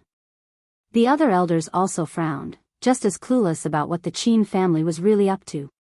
But judging from the formation inside the island, it seemed to be a ritual sacrifice of the people on the pillars. Could all these people be disciples of the Supreme Sect? They weren't sure, but one thing was certain: someone was related to Yi Qingxue, and Yi Qingxue had come following the supporting Dao sword venerable. Big trouble was brewing. The many elders glanced at the Qin family elders with a chilling gaze, wishing they could execute them on the spot. The Qin family was strong, but it all depended on who they were compared to. If they opposed the supporting Dao sword venerable, the entire Supreme Sect would join forces to eradicate the Qin family. With a thought from Guan, figures flew out from the island one after the other, all of them imprisoned prodigies, who landed on the ground in a disheveled state. Yi Qingxue immediately rushed to one of them, and Guan followed, casting lifespan detection. Yi Chang, 5th layer nascent soul realm 129/700/9999, huh? A lifespan limit of 9,999 years. Such talented individuals were a rarity these days. Guan admired silently, then with a squeeze of his right hand, prompts to seize lifespans appeared continuously. This island had existed for a long time, engaged in utterly vile deeds. Before Yi Chang and the others were captured, the Qin family had practiced their evil skill here, the hands of everyone on the island stained with blood. Killing them, Guan felt no burden whatsoever. Upon seeing Guan clench his fist, all the elders' hearts pounded furiously. They couldn't afford to look at the tormented talents. Instead, they all fixed their eyes on Guan, not even daring to breathe heavily. The Qin family elders were ashen-faced, terrified. Under their watchful eyes, Guan opened his right hand, and sand fell from his palm. From beginning to end, Guan's face was expressionless, causing everyone's hearts to grow cold. sending chills down their spines. No one dared to speak, including LV Badian. They didn't know what to say, only feeling fear in their hearts. They finally understood the terror of being an enemy to Guan. They even believed that if Guan exhales, they might die. You can investigate the truth of the matter yourselves, and be wise from now on. Guan stood up and walked towards the gate. Yi Qingxue, supporting Yi Chang, hurriedly followed him. Everyone watched Guan leave, and the confused rescued prodigies looked at Guan, not understanding what had happened. They weren't even aware that they had been saved. Ji Hantian approached a Qin family elder with a dark expression, gritting his teeth and said, "Speak, what exactly has your Qin family done?" The Qin family elder trembled under the murderous gazes directed at him and immediately confessed the evil practice of the Qin family. After hearing the confession, LV Badian couldn't help but sigh. Such incidents had occurred more than once. The supporting Dao Sword Venerable's emergence in the world was to help the Supreme Sect prevent such evil deeds. It had been over 1,000 years, now nearing 2,000, and still, there were those who committed such foolish acts. LV Badian suddenly felt powerless. The Supreme Sect had indeed grown rapidly, but what did it really mean? What was he aiming for by remaining in the position of sect leader? Elsewhere. Guan stepped out of the elder hall. He paused, turned to look at Yi Qingxue, and said, "Take him back to recover. No one will trouble you for what's to come." With that, he walked off towards the streets, ready to stroll around the sect's main city. Yi Qingxue hurriedly bowed towards Gu An's retreating figure. Yi Chang, his face covered in blood, struggled to open his eyes and said weakly, "Master, who is he?" Yi Qingxue fought back her excitement and whispered, "He is your ancestor's senior brother, your teacher's granduncle." Yi Chang's eyes widened. He lifted his head, trying to catch a glimpse of Gu An's fading figure but could no longer see him. Guan disappeared into the crowd. Observing the bustling scenes along the way, he began to ponder the future of the Supreme Sect. This street would experience bustle and solitude, ebb and flow with the world's changes. As of the decision he made today, this street would turn into wilderness many years later.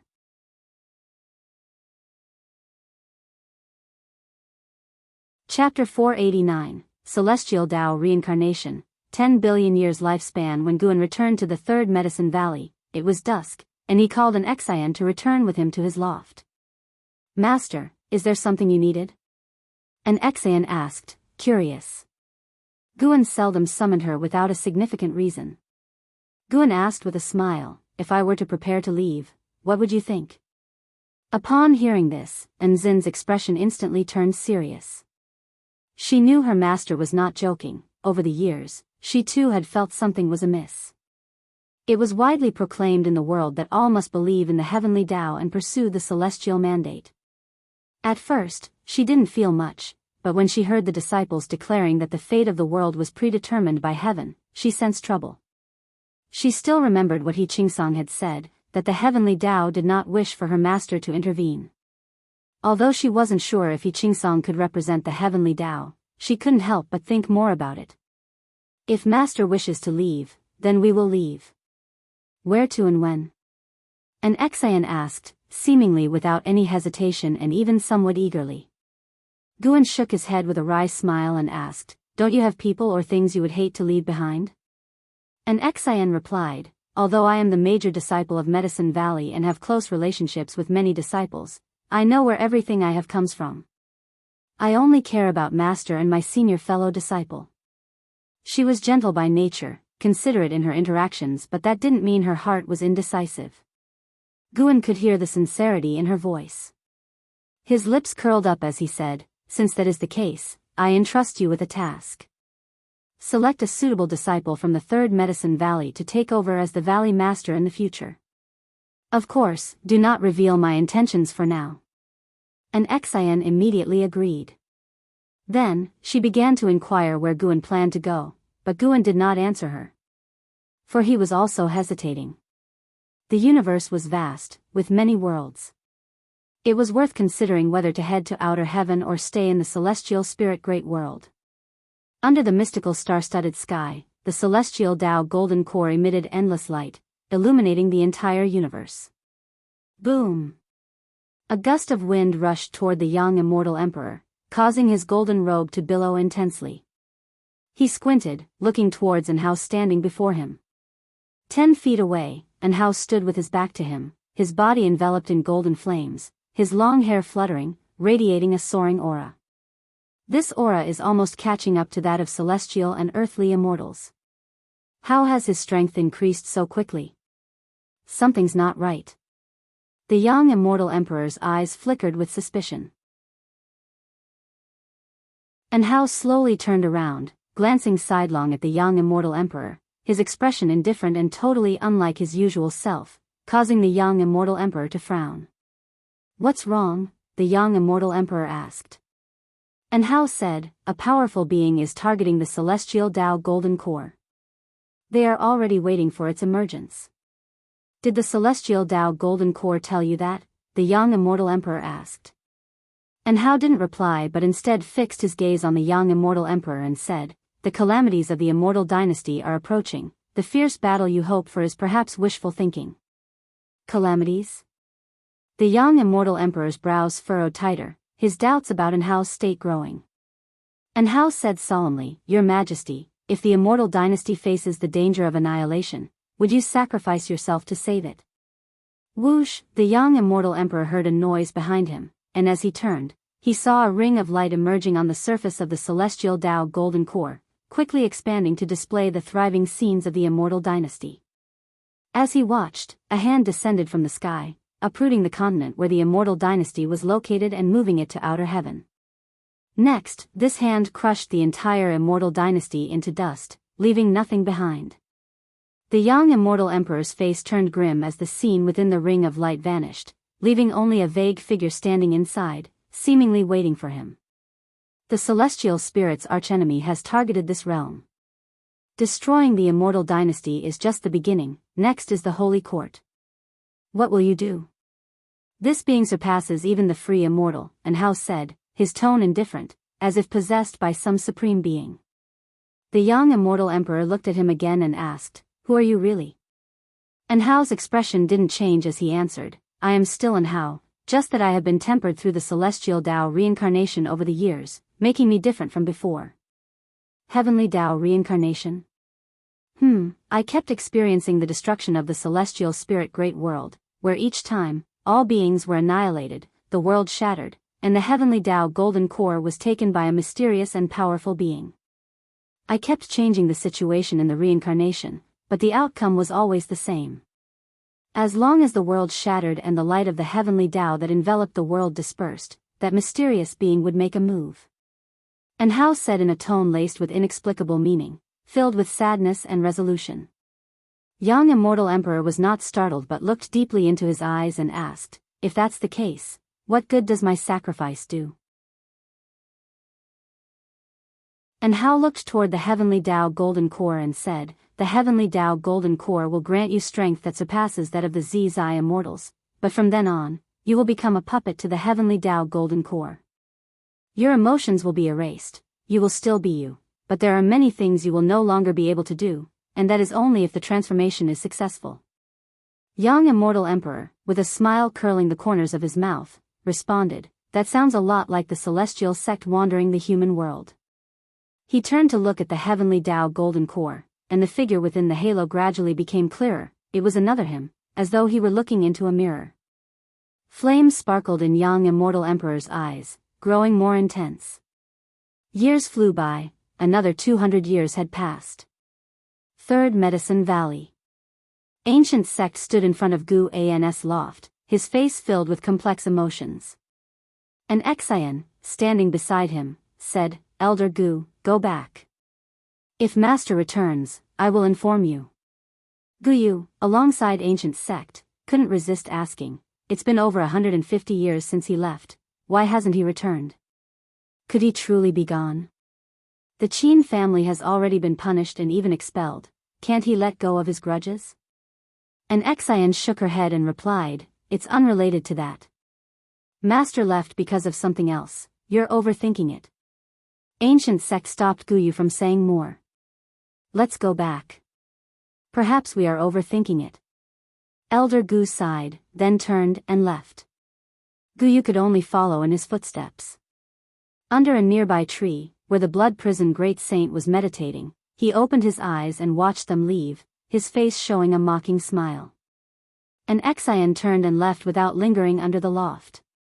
At the same time, inside the loft, Guan had not left. He was lying on a chair reading a book. He had merely concealed his own aura and fate, thus misleading others into thinking he wasn't there. Even if someone were to enter now, they wouldn't see him. After finishing the last page, Guan pulled up his attribute panel.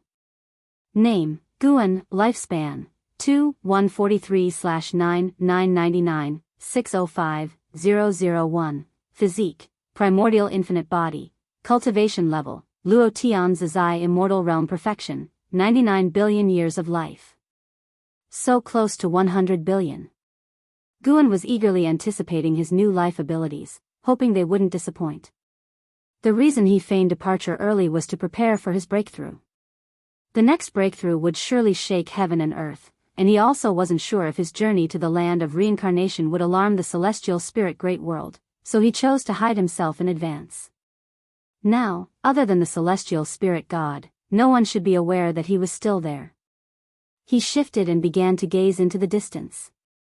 He sensed a formidable power approaching the celestial spirit great world. Taoist Zhang Zizai immortal. This being wasn't seeking to destroy the celestial spirit great world, but was targeting a corner of it. That direction was the immortal dynasty. Guan started to look forward to the so-called heavenly Tao golden core and whether it could truly help Yang immortal emperor defeat an enemy greater than a Zizai immortal. Because of Anhao, Guan often kept an eye on the heavenly Tao golden core. Located in a special space, Guan was able to perceive it partly because he had secretly left a Tao destruction destiny seal on Anhao. He could feel the changes in Anhao, his celestial Tao destiny far more intense than that of puppets like He Qingsong.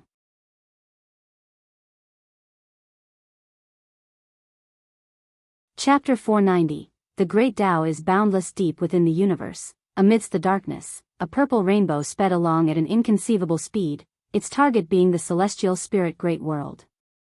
Many great cultivators and demons roamed the void, and when they saw the purple rainbow, they were all frightened, hurriedly dodging out of the way, fearful of being struck. What is that? Such a terrifying aura, could it be the existence of the 8th or 9th level of the immortal Tao? The universe is indeed becoming more dangerous. It's not only the celestial spirit great world, but other great worlds are also continuously facing calamities, and there are even some that have been swallowed by mysterious forces. I heard that too. It said that this power is called the battle court. We better find our disciples and avoid the tribulation, survive to the next era, and then we can turn our fortunes around. As cultivators and demons discussed, the purple rainbow drew closer and closer to the celestial spirit great world. Inside the celestial spirit great world, countless beings saw a purple meteor appear from the horizon, descending from the heavens towards the distance. Many mortal spirits even thought it was a lucky star descending, and they began to pray and make wishes. Before long, a thunderous roar reverberated through the world. On a hillside, Long Qing and Chen Chuan, who were practicing their skills, stopped and turned their heads simultaneously, seeing a purple glow on the horizon, desolate yet magnificent. Feeling the strong aura from afar, Chen Chuan frowned and asked, "Senior brother, what's happening?" Long Qing felt a palpitation that he hadn't felt in many years, inexplicably feeling as if a great disaster was about to strike. "I'm not sure, it could be another battle between great powers, well, get used to it. There are always some areas in the world that are restless, but it won't affect us," Long Qing said, trying to reassure him. Chen Chuan hesitantly asked, "But our master has been gone for many years, could it be?" Long Qing glared at him, saying irritably, "Sister and the blood prison great saint are still here, how could master leave? He will come back." Chen Chuan fell silent. His understanding of Guan was not deep. Facing Guan, he was always very constrained, so he was also worried that Guan might leave. Guan was the sky for the Third Medicine Valley, and even the Supreme Sect. Without him, the Taizan continent would surely be caught up in chaos.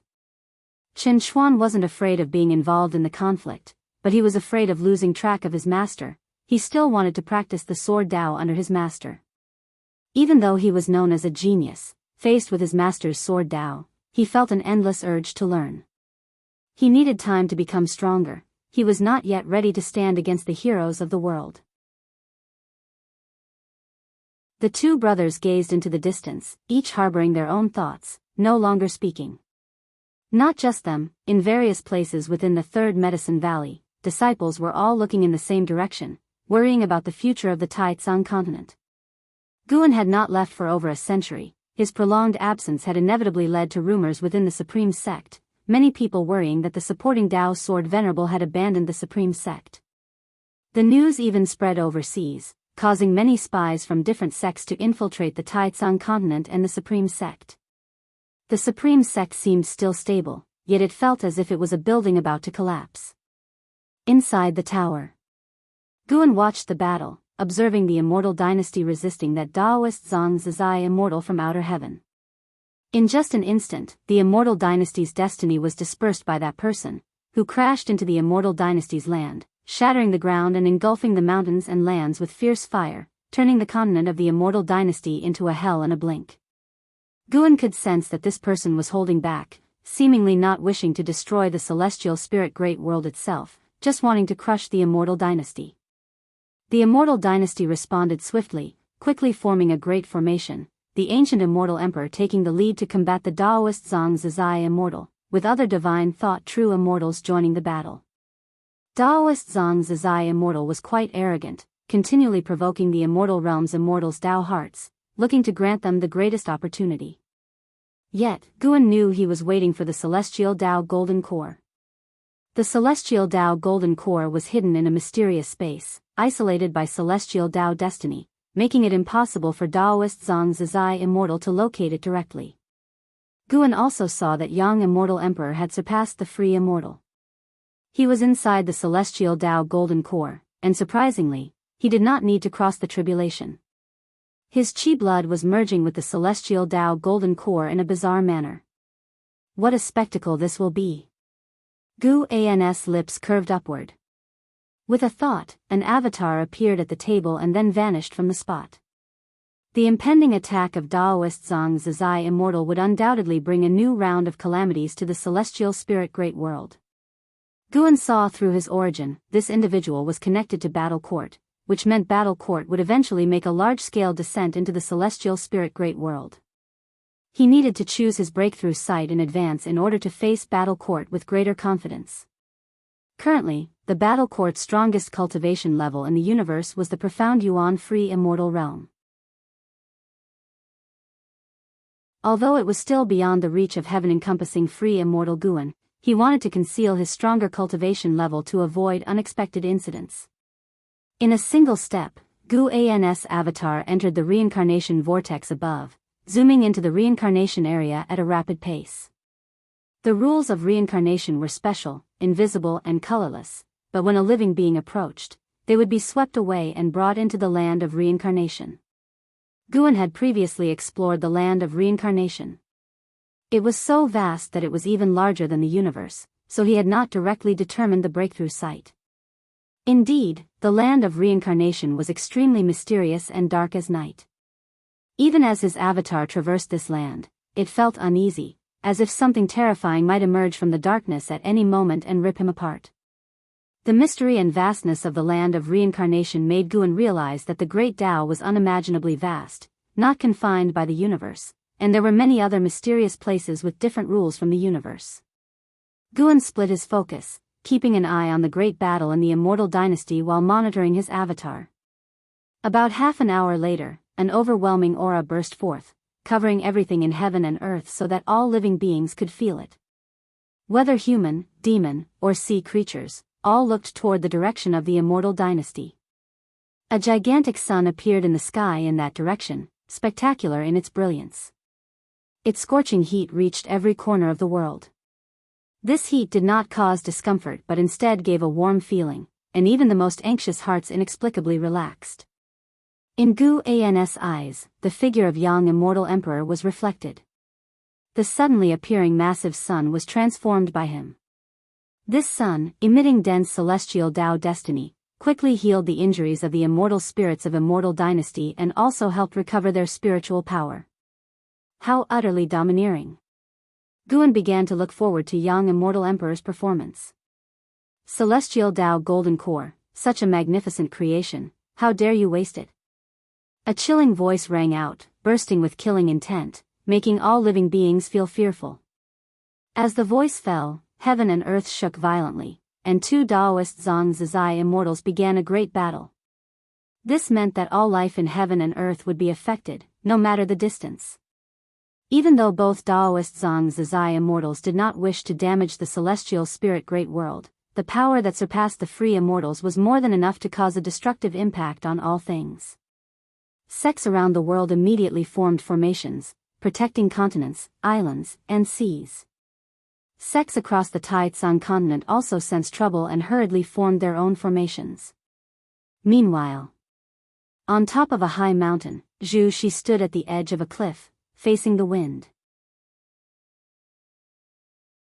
Her hair was blown about, her face expressing solemnity, her eyes flickering. Feeling this overwhelming pressure, images she had never seen before began to emerge in her mind. She saw a huge golden core burning with blazing flames. Inside the golden core stood a person, seemingly speaking to her. She strained to hear clearly but could not make out the words. What exactly is it? Zhu Shi frowned, muttering to herself. After leaving the Taitsang continent, she had traveled extensively, encountering many opportunities. As her cultivation level grew stronger, her memories of her previous life began to resurface, and she gradually learned of her past live's identity, though she was still not fully adjusted to it.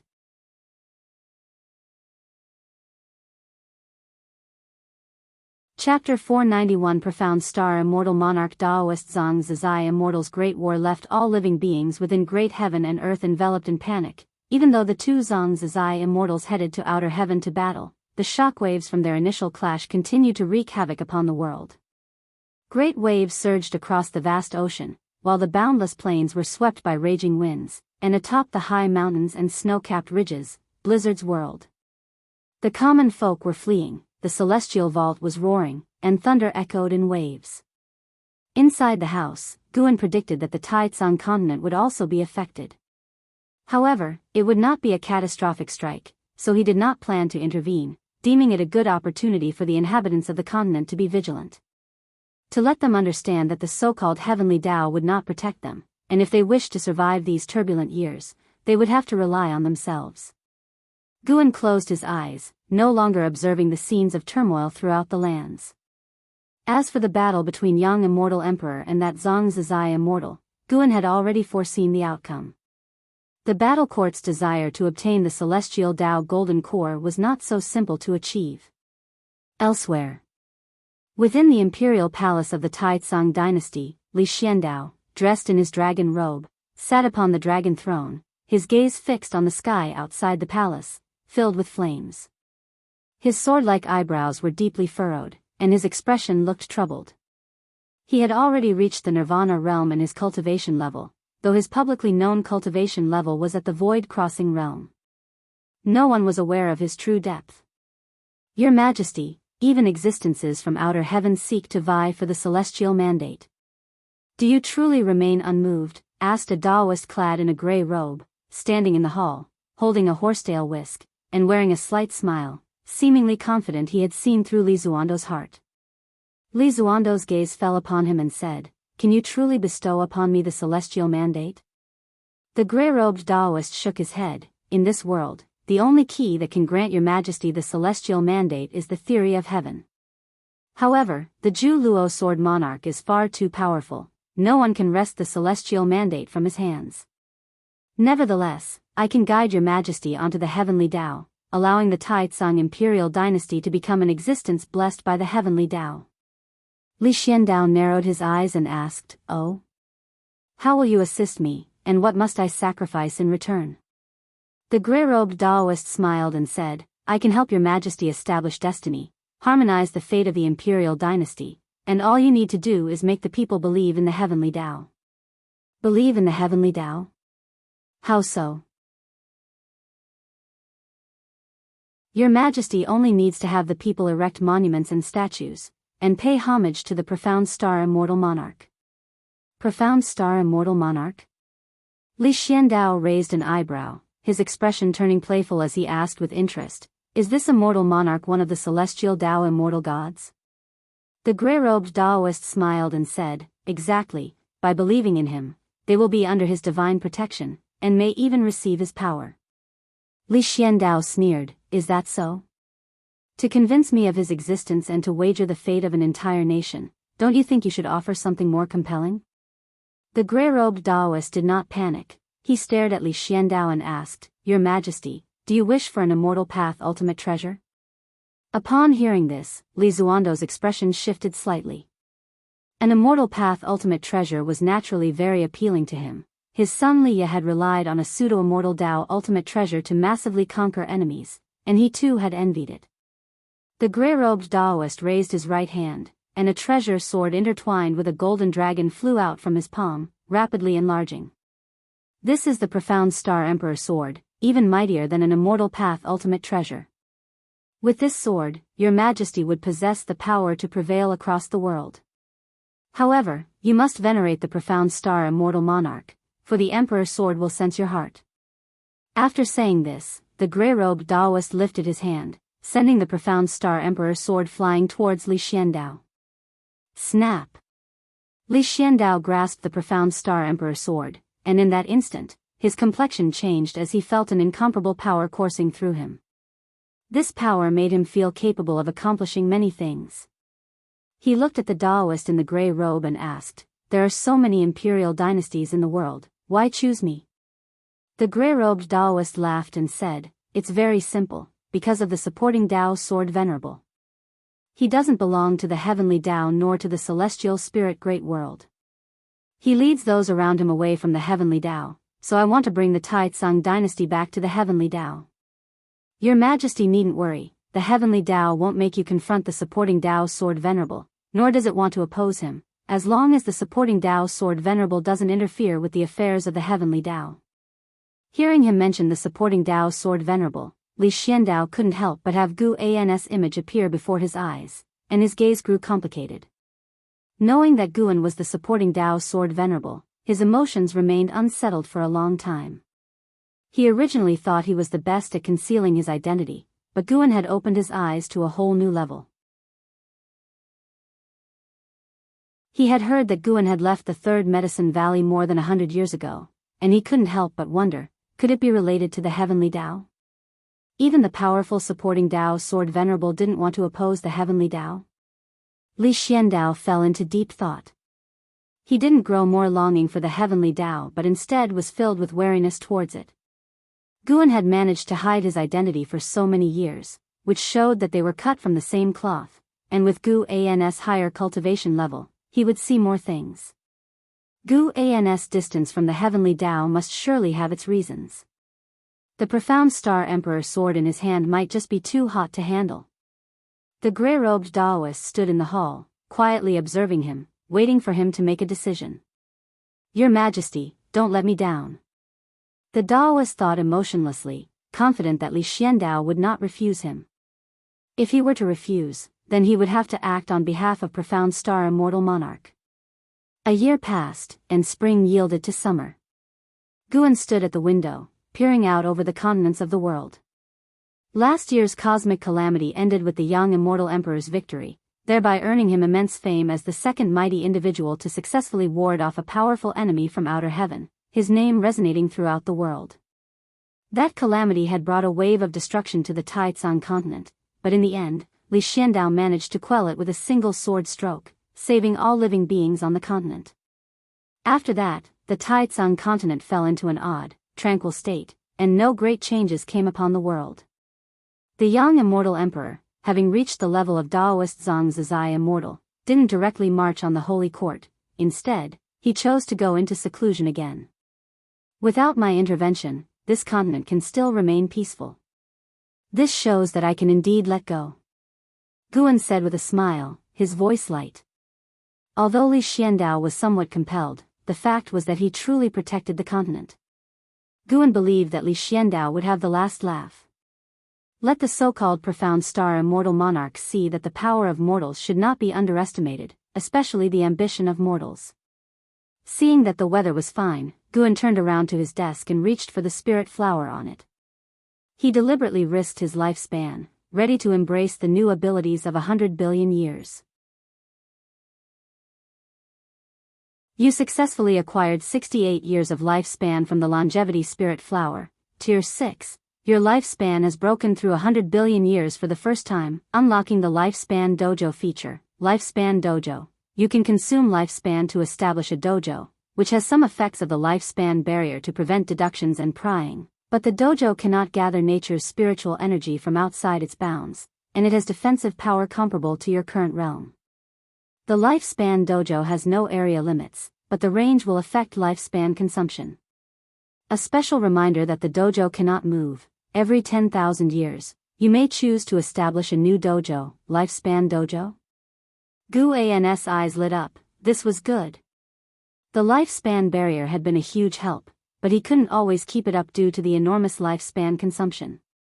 Luckily, now there was the lifespan dojo.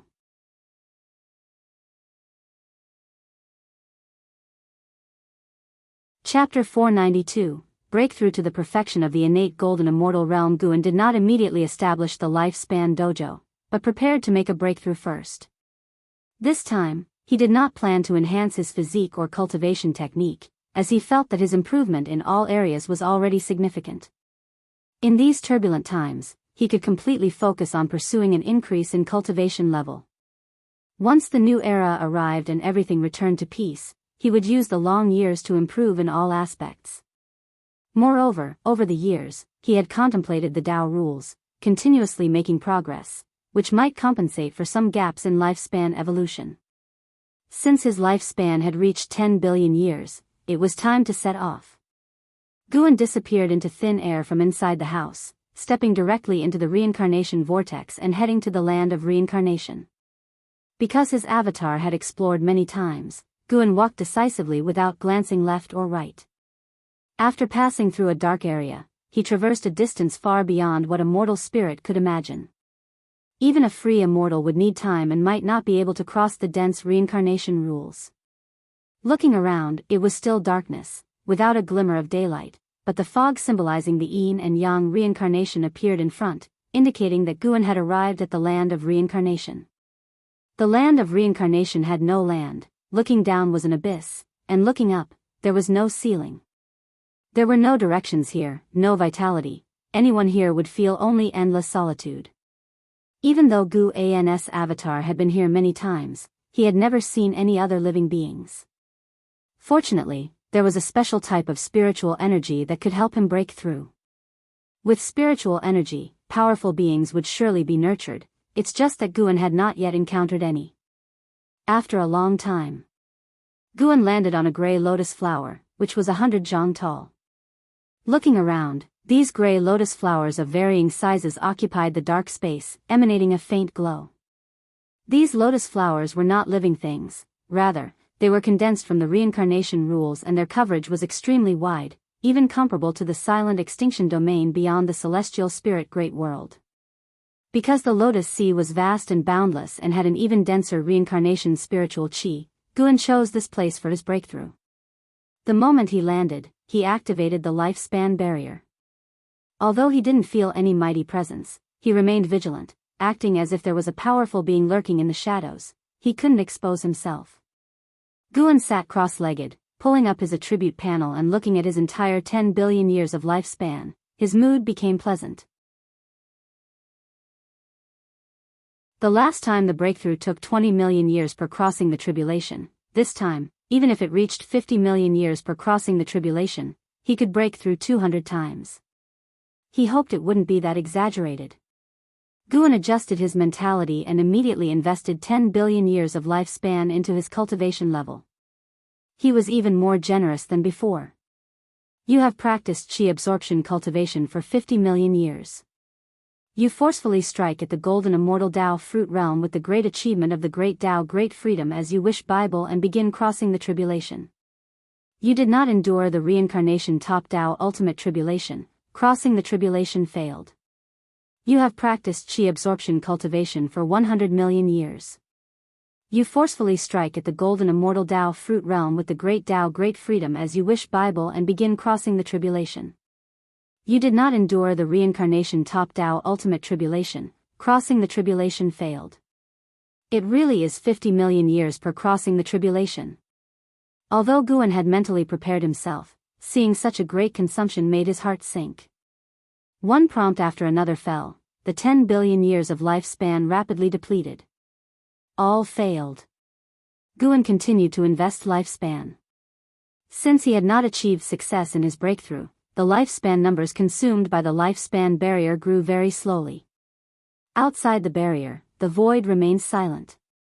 The gray lotus flowers were so mysterious and eerie, like countless souls floating there. After a while, Guan saw that he had only 30 billion years of lifespan left and could not help but take a deep breath. Something wasn't quite right.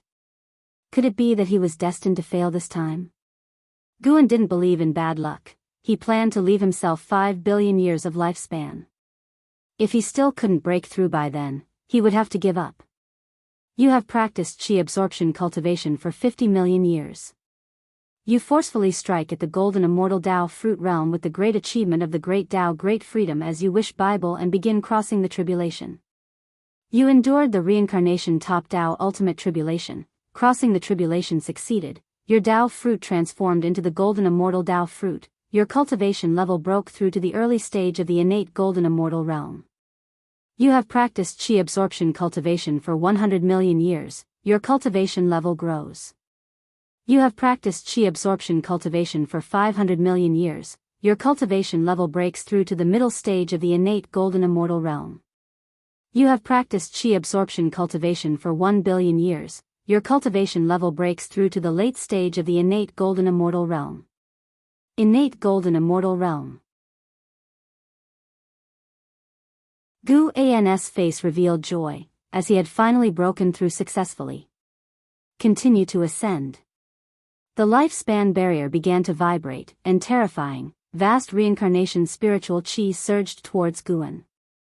In an instant, the lotus sea outside began to sway. Guan used 8 billion years of lifespan, and only then his cultivation level rose from the late stage of the innate golden immortal realm to perfection. He still had 12 billion years of lifespan left, enough for the lifespan barrier to consume. Billowing reincarnation spiritual chi entered Gu An's body, and he also felt the reincarnation rules drilling into his being. As more and more reincarnation rules accumulated inside him, numerous images of reincarnation appeared before his eyes, all of which pertained to karmic connections he had with others. He saw the reincarnations of figures like Yang Jian, Xiaochuan, Lu Jiujia, and Yi Yan. He also saw the past lives of Yilan and Ji Xiaoyu. Too many images bombarded his vision, yet his expression remained unchanged, and it did not affect his Tao heart. He even began to comprehend the path of reincarnation through this experience. Countless gray lotuses swayed, as if the entire void was about to collapse, possessing a kind of chaotic beauty. Far away, the reincarnation mist churned more violently, as if unimaginable terrifying fierce beasts were about to devour everything. Guan suddenly sensed something and glanced towards the darkness. Indeed, there is a powerful presence. Is it a living spirit, or a lost soul? Or perhaps, does this place harbor a special existence beyond life and death? Guan wondered to himself, sensing an aura not inferior to that of the profound Yuan-free immortal. And to think, this was only the beginning of his breakthrough. Even more powerful entities might emerge later on. He dared not completely immerse himself in the breakthrough, keeping part of his mind outside the barrier, ready to move at a moment's notice. Under the mysterious starry sky, before the celestial Tao golden core, the young immortal emperor was sitting in meditation, his back to the celestial Tao golden core, with a mini sun floating behind him, burning with golden flames that made him appear akin to a sun god. The sun is the most perfect creation of the heavenly Tao. Any place bathed by the sun is considered a blessed land favored by the heavenly Tao, but there are also strong and weak suns, and Hao stood not far away, looking at the celestial Tao golden core and musing. The young immortal emperor did not open his eyes, but he asked, "How powerful is the sun the heavenly Tao has blessed you with?" And Hao replied, I don't need the sun from the heavenly Tao, I want to create my own sun. The corners of the young immortal emperor's mouth curled up, and he no longer continued the conversation. After a while, the young immortal emperor suddenly felt something, his eyes snapped open suddenly, and even Hao turned his head to look into the distance. The starry sky showed ripples, as if a lake's surface was disturbed, making the entire cosmos seem so illusory, like the moon reflected in the water, ready to shatter at any moment. What is this anomaly? And Hao asked with a frown. Although he had experienced the celestial Tao reincarnation, he had never seen such a phenomenon in this space before. This space consisted of the power of the heavenly Tao, independent of the celestial spirit great world. The young immortal emperor's brows also furrowed. Ever since he first entered this secret realm, 5 million years had passed, and he had never seen such an anomaly. In his eyes, this secret realm was even the safest place in the world. Now seeing the distortion in the starry sky, he felt an inexplicable panic. Could it be that an even more terrifying existence was about to arrive? He began to calculate with his fingers, but even he, having reached the level of the Taoist Zhang Zizai immortal, could not discern anything. Not only in this secret realm, but distortions also began to appear in the celestial vault in various places throughout the celestial spirit great world. The silent extinction domain in outer heaven was even more turbulent with spirit mist, oppressively dense. More and more locations began to experience spatial anomalies, thereby affecting the entire universe. Deep within the silent extinction domain, seated on a throne, Yi Tianji opened his eyes. He looked up and saw visible spatial distortions in the dark void. Is this disturbance in the path of reincarnation? Yi Tianji murmured to himself and looked in another direction. That way lay the world gate. He saw beneath the world gate a towering figure appearing, a powerful form gleaming with white light, as if representing supreme authority. The celestial spirit god.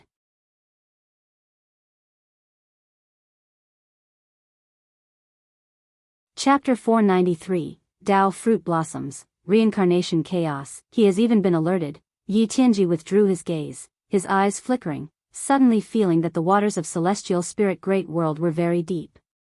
Whether it was to search for the celestial Tao golden core or to pursue the descendants of the Long clan, both had become difficult. Could it be that the descendants of the Long clan escaping to this realm was not by chance?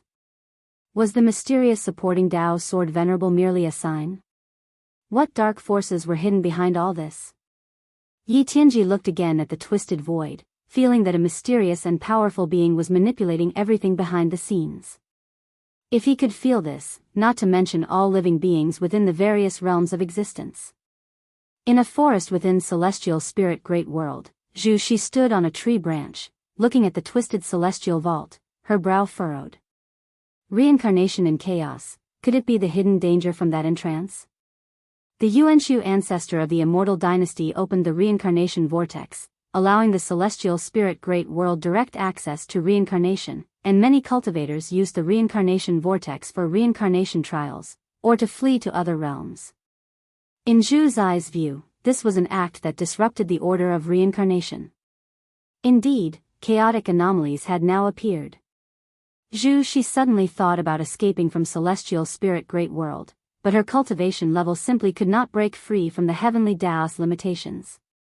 It seems I can only go to that place to fight for a chance of survival. Zhu Shi thought this way and then leapt down from the tree branch, walking towards the depths of the forest. On the other side of the world, on a throne inlaid with treasure swords, Zhu Luo Sword Monarch also gazed at the celestial vault. Around him was a large hall without a ceiling, with great swords standing along the edges, their tips pointing skyward, their edges sharp and exposed. Looking at the ceaselessly twisting celestial vault, Zhu Luo Sword Monarch also sensed that the reincarnation rules were in flux, which made his gaze fall on the reincarnation vortex. What exactly is happening there? Zhu Luo Sword Monarch felt puzzled. He then lowered his head, looking at the 8 existing treatises on heavenly Tao floating before him. He was just one treatise away from obtaining the true immortal inheritance. Originally, he was not in a hurry and wanted to enjoy the process, but now with anomalies appearing in reincarnation, He worried that his cultivation level would not withstand future situations, especially since he had heard that the supporting Tao Sword Venerable had left the Supreme Sect over 100 years ago. If supporting Tao Sword Venerable had indeed fled Celestial Spirit Great World, he could not afford to be careless. Zhu Luo Sword Monarch pondered for a moment and immediately stood up. With a wave of his right hand, he gathered the 8 treatises on heavenly Tao into his sleeve, then vanished from the spot. While all living beings were anxious about the anomalies in the celestial vault, this was just the beginning. When the nature's spiritual energy began to descend, the beings were about to face true panic. In the land of reincarnation, the Grey Lotus Sea, Guan was seated on a lotus, surrounded by grey mist, with golden light spilling out from within. His eyes closed, he was in the midst of the creation of innate golden immortal. The top of his Tao fruit had cracked open, and a bud was growing out, while the golden light around him was the light of a golden immortal, and the grey mist was the innate chi condensed from spiritual energy and the Tao rules. Upon closer observation, one could see his entire person slowly shrinking. It was an indescribable state of profound mystery. His cultivation level was soaring, striking towards a higher realm. Above his head emerged a chi sea, continuously expanding and annihilating. That was the image of Luo Tian. Breaking through heaven-encompassing free immortal, returning to the innate state, and sculpting a golden immortal body. Although Guan had not completely broken through yet, he had already acquired many memories about the innate golden immortal. Upon reaching the innate golden immortal realm, the Tao fruit transformed, and both body and soul were reshaped. From then on, the cosmic space could no longer restrain him, and moving through the cycles of yin and yang reincarnation became effortless. As an immortal, golden immortals were stronger than free immortals, and after the Tao fruit of the golden immortal blossomed, it could even create a new world, establishing its own world rules, birthing all living beings, and continuously undergoing reincarnation, thereby allowing the Tao fruit itself to grow continuously. So much fortune and profound mystery were produced by the golden immortal Tao fruit, aiding Guan in better understanding the 3,000 great Tao. During this process, Guan truly felt the vastness and unfathomableness of the great Tao. The great Tao was omnipresent. One could feel its presence upon stepping into the immortal Tao realm, existing quietly without posing any threat to cultivators, but the higher one's realm, the more one could perceive the gap with the great Tao. The eternal and indestructible great Tao was even more stable than the heavens, earth, and the universe. The so-called rules of heaven and earth were also evolved from the great Tao according to the heavens and earth. But the gap between the rules and the great Tao was vast, like the difference between the flame rules and the path of fire. Though they seemed identical, they were fundamentally different. When Guan was immersed in creation, a pair of dark red eyes appeared in the darkness swirling with reincarnation spirit mist, followed by an immensely huge dragon head. This dragon head was pitch black, with blood-red horns and floating whiskers that dispersed the spirit mist, covering 1,000,000 grey lotuses just by poking its head out. The 100-meter lotus beneath Guan appeared minuscule in front of this dragon head. He sensed the appearance of the dragon head, opened his eyes, and his eyes shot out golden light, which did not pass beyond the lifespan barrier. The dragon head swept over the top of Guan's head, followed by an immensely shocking dragon body. This dragon body was actually a murky yellow river, thousands of miles wide and with an immeasurable length.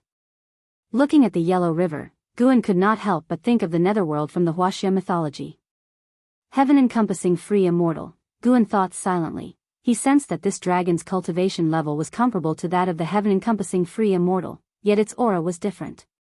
When he sent out lifespan detection, he received no response.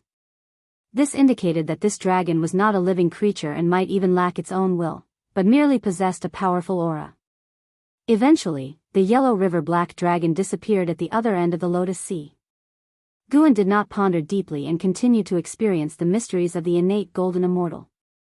As he absorbed more and more reincarnation spiritual chi and reincarnation rules, the anomalies in the land of reincarnation intensified. Gradually, Guan condensed into a golden core, the innate chi around him dispersed, leaving only the light of the golden immortal. The golden core he transformed into was small and trembled slightly. Boom! Suddenly, a huge booming sound appeared above, as rolling spirit mist surged past, flowing unstoppably. Within that spirit mist were countless departed souls, both human and demon, they moved so fast that without careful observation, one could not see the departed souls inside. Countless departed souls converged into a vast sea, sweeping away as if to split the entire land of reincarnation. A golden light drove away the darkness, and a golden Buddha appeared, sitting on a golden lotus, advancing through the sea of departed souls. He was so majestic, not inferior in momentum to the previous Yellow River Black Dragon, and even possessed an additional aura of sanctity. This golden Buddha did not linger but followed the sea of souls into the darkness and disappeared. Afterward, continuously powerful existences swept across the Lotus Sea. Fortunately, no one attacked the Lotus Sea. Time swiftly passed. The golden core transformed by Guan trembled more violently until cracks appeared on its top, and a new sprout emerged, quickly growing and causing the cracks on the golden core to expand.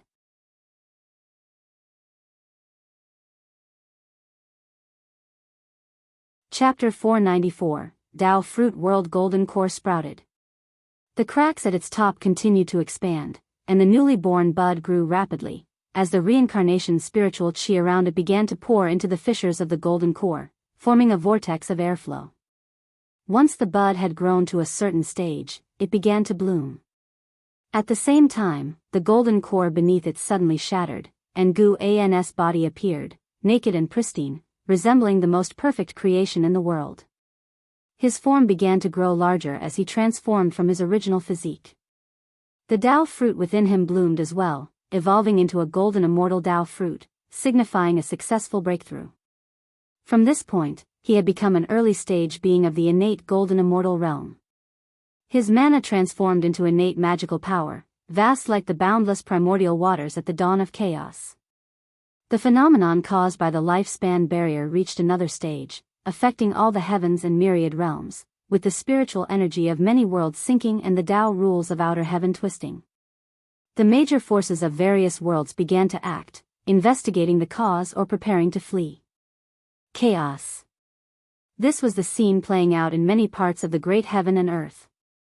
Even the supreme sect in the celestial spirit great world was thrown into disarray, with LV Badian even leading people into the Third Medicine Valley, seeking to find Guan's whereabouts.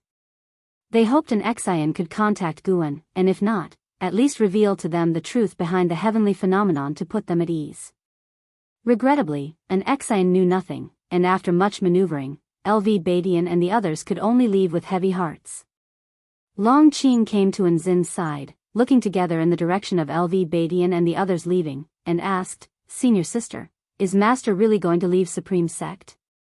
This time Guan's departure had been so long that even the disciples within the Third Medicine Valley began to worry he would leave the Supreme Sect. An Xian looked toward Long Qing and asked with a smile, "If Master were to leave, how would you choose?" "Of course, I would follow. What other choice could there be?" Long Qing answered without hesitation. An Xian followed up, "If you follow Master, you will never be able to enter the mortal world for the rest of your life. You can only cultivate in a place isolated from the world. Would you be willing to do that?" Long Qing fell silent. An Xian said, "You can cultivate diligently now because you wish to achieve a higher cultivation level, but if you attain it, could you remain as focused? Don't rush your answer. I'm talking about a lifetime, countless years." Long Qing opened his mouth, but no words came out. In one's life, isn't the purpose of cultivating to enjoy a better life? To him, life meant integrating with society or with the immortal cultivation realm. At this moment, other disciples in the valley were discussing their futures. If their master truly left, what path should they take?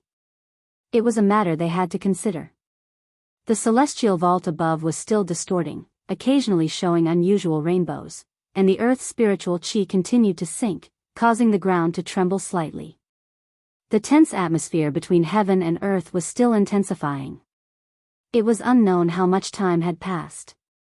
Naked, Guan slowly opened his eyes and instinctively pulled up the consumption page of the lifespan barrier, only to find that he had expended 500 million years of lifespan. His cultivation level had reached the middle stage of the innate golden immortal realm. He still had nearly 700 million years of lifespan left. The next breakthrough, wouldn't the consumption of the lifespan barrier amount to several billion years of lifespan?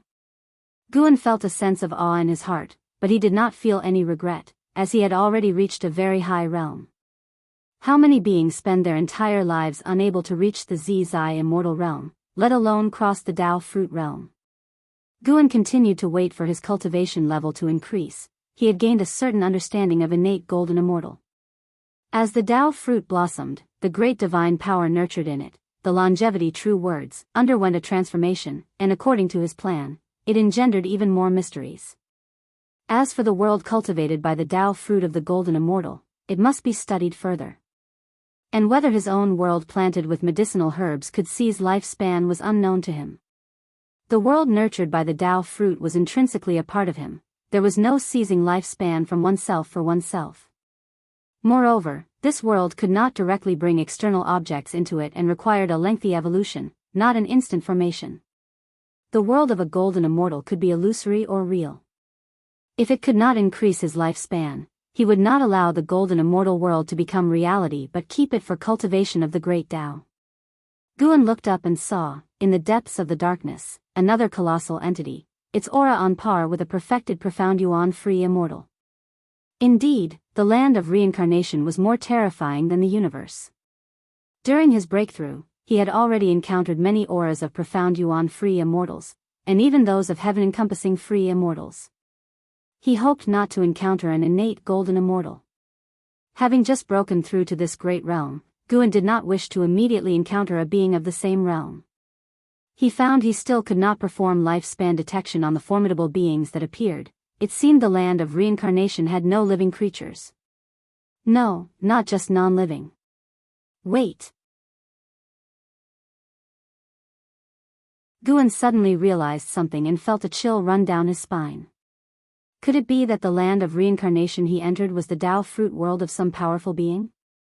Hence, everything he saw was close to a real existence in an illusory world. He had previously detected beings without lifespan, at least managing to ascertain their realm, but now, he could not even detect the realm of those passing by. Guan's wariness of the land of reincarnation surged, but he was within a lifespan barrier and not afraid. If there really was some kind of will behind this illusory world that he had alarmed, it would have acted already, not leaving him to speculate until now. The universe has celestial spirit gods, and the land of reincarnation harbors even more mysterious entities. All things considered, the celestial spirit great world is safer. Guan thought to himself, deciding that he would still establish his lifespan dojo in the celestial spirit great world, just not in the supreme sect.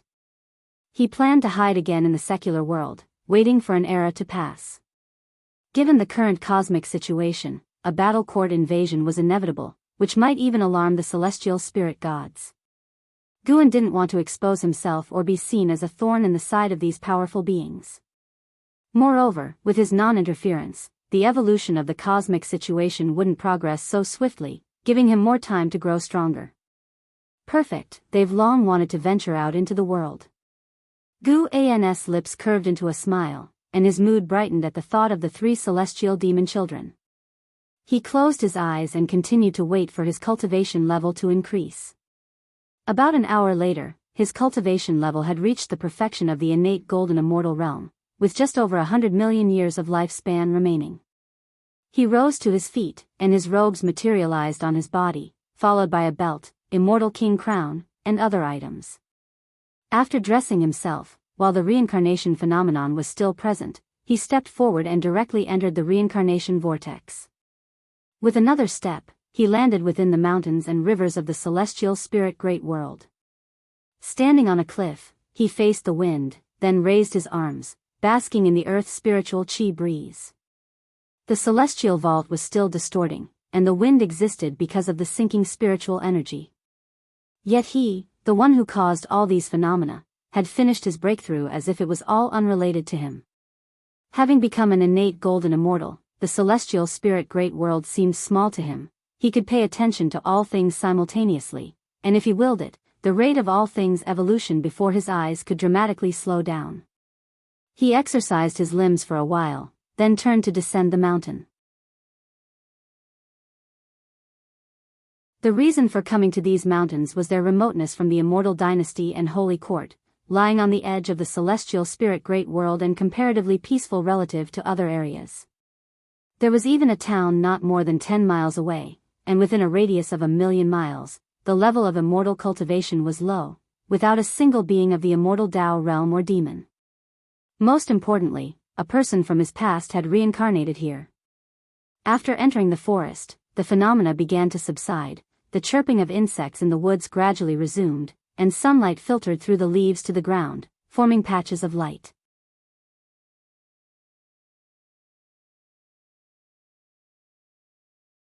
Chapter 495, Mountain Immortal, Battle Court Attack. In an open area of the forest, 5 children were sitting by a stream, resting. Among them, the tallest boy sat on a rock, holding a vine in his hand, his gaze fixed deep into the mountain woods, his eyebrows tightly knit.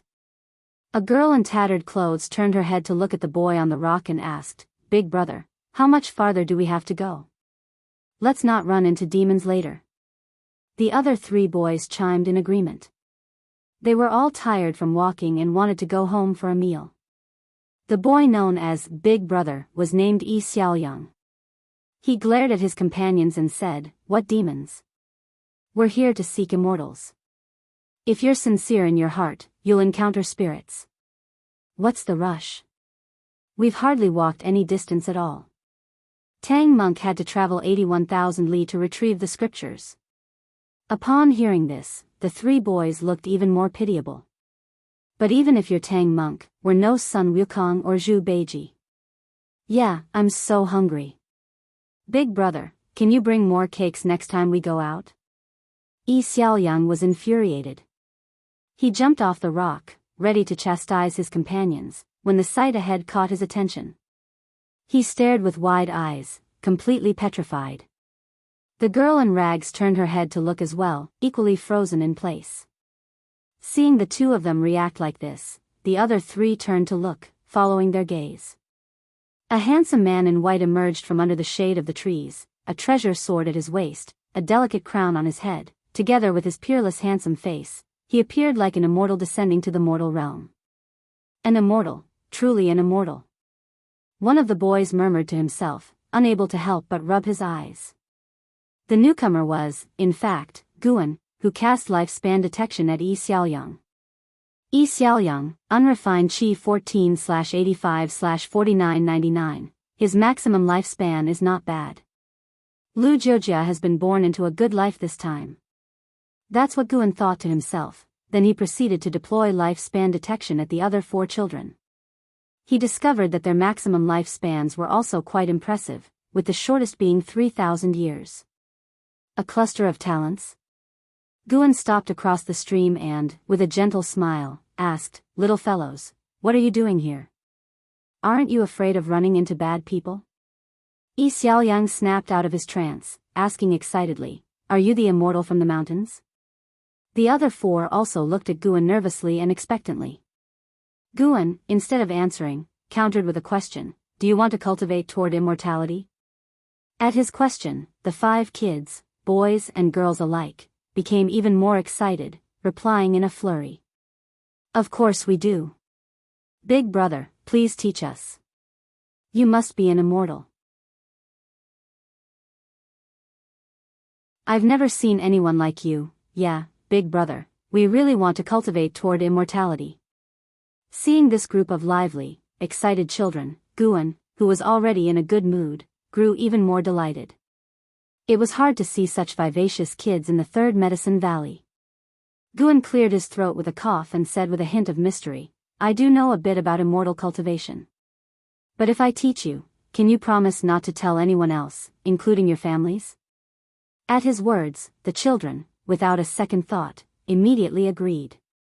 "Come here tomorrow, and I will impart to you the art of immortal cultivation," Guan said with a smile, his gaze then drifting to the celestial vault. The battle court had begun to stir again. They were targeting young immortal emperor, with the provocation of worldly unusual phenomena also playing a part. The battle court feared an unprecedented catastrophic reincarnation calamity was upon them, one that might overturn all heavens and myriad realms, so they wished to seize the celestial Tao golden core before that and also to slay Long Qing. They were afraid Long Qing might escape into the reincarnation, having previously evaded them that way. Long Qing's ancestors had even utilized reincarnation to flee all the way from outside the universe to this cosmos, using the celestial spirit god to foil their plans. This time, how would young immortal emperor withstand the battle court? The celestial Tao golden core could not grant him greater power. Hearing Gu An's words, Yi Xiaoyang and his friends suddenly got anxious, feeling as if Guan was deceiving them. Despite Gu An's persuasion, they could only suppress their anxieties and head back home. Yi Xiaoyang took a few steps, then couldn't help but look back, seeing Guan standing by the stream with a smile, watching him and his friends leave. He felt inexplicably dazed. For some reason, he felt a kinship with Guan, an attachment so strong that it filled him with reluctance to leave right now. He feared that once he left, he might never see Guan again. Yi Xiaoyang opened his mouth, wanting to say something. Guan looked at him and smiled, "Hurry back home. Tomorrow I'm still waiting for you guys to tell me the story of Journey to the West." At these words, Yi Xiaoyang's heart settled down. He chuckled and quickly turned to catch up with his companions' retreating figures. As Guan watched them leave, he thought to himself, the name Pan and Shure has spread widely. Not just Journey to the West, but the investiture of the gods and romance of the three kingdoms have also made their way to this land. Guan saw the driving force behind this. Someone wanted to open up the aspiration for immortal cultivation among the mortal spirits of this land. Guan didn't care too much. A cultivator of the profound heart realm couldn't influence his decision to open the lifespan dojo. He didn't return to the supreme sect, but instead, he walked in another direction. He was going to choose a suitable place to open the lifespan dojo. When the time came, he would move the world-excluding cave heaven and the 8 scenic cave heaven there, hiding them underground. As for the 3rd Medicine Valley, Profound Valley, End of the World Valley, Mountain God Temple, he wouldn't touch them. He would just occasionally go to harvest medicinal herbs. He wanted the people of the Supreme Sect to gradually get used to life without him, so that when he truly left, the Supreme Sect wouldn't collapse. Once the dojo was established, he could let the celestial demon child and the other 2 girls move around in the woods, no longer confined to the world-excluding cave heaven. In the depths of the void, countless figures were flying, surrounding a colossal palace with 9 suns floating above, radiating dazzling heavenly might. Yi Tianji, the master of the battle court, sat on his throne, with the image of the celestial spirit great world reflected in his eyes. A man with wings stood on the palace, also looking towards the distance. He turned his head to speak to Yi Tianji. That young immortal emperor is merely at the Daoist Zhang Zizai immortal's cultivation level. There's no need for you to take action. Just send another person to join forces with me. The Daoist Zhang Zizai immortal who had invaded the immortal dynasty before was him, defeated by the young immortal emperor, which left him feeling humiliated and eager for revenge. Yi Tianji, expressionless, said, "No need. Make this operation quick. Kill those who should be killed, take what should be taken, then return."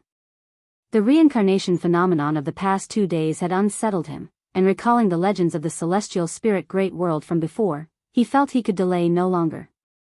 The winged man held his tongue upon hearing this. His gaze was suddenly drawn to the 9 suns above Yi Tianji's head. He saw mysterious figures within the suns, flickering in and out of visibility as if they were in another dimension.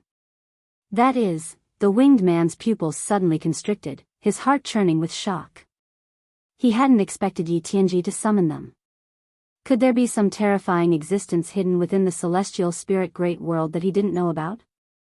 Was it the supporting Tao sword venerable? The winged man looked away, his gaze returning to the direction of the celestial spirit great world. The mighty army of the battle court moved forward through the void, as if nothing could stop them.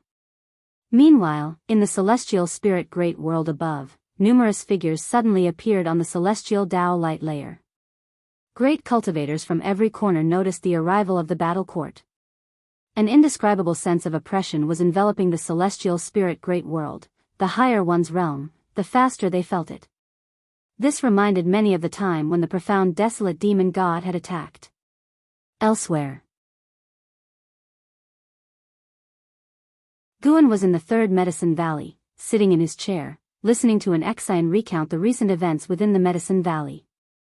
After an Exian finished, she asked with a hint of grievance, "Master, when exactly are we leaving? If we're not leaving now, it's difficult for me to face them." Guan smiled. "Why are you in more of a hurry than I am? You don't have to face those people from the sect. Have you chosen someone? Let's go with Long Qing. I can see that he doesn't want to retreat from the world with us." An Exian casually replied, unlike the others, she truly wished to put aside mundane affairs and enter prolonged cultivation. Guan smiled. "All right, then it shall be him." His prompt agreement surprised an Exian. "Master, didn't you say he carries a great cause and effect? Are you sure you can trust him to handle things on his own?" An Exian curiously asked. Exactly what great cause and effect Long Qing carried, not to mention himself, an Exian was also very curious. Guan answered, "It doesn't matter. The great cause and effect he's carrying will dissipate soon."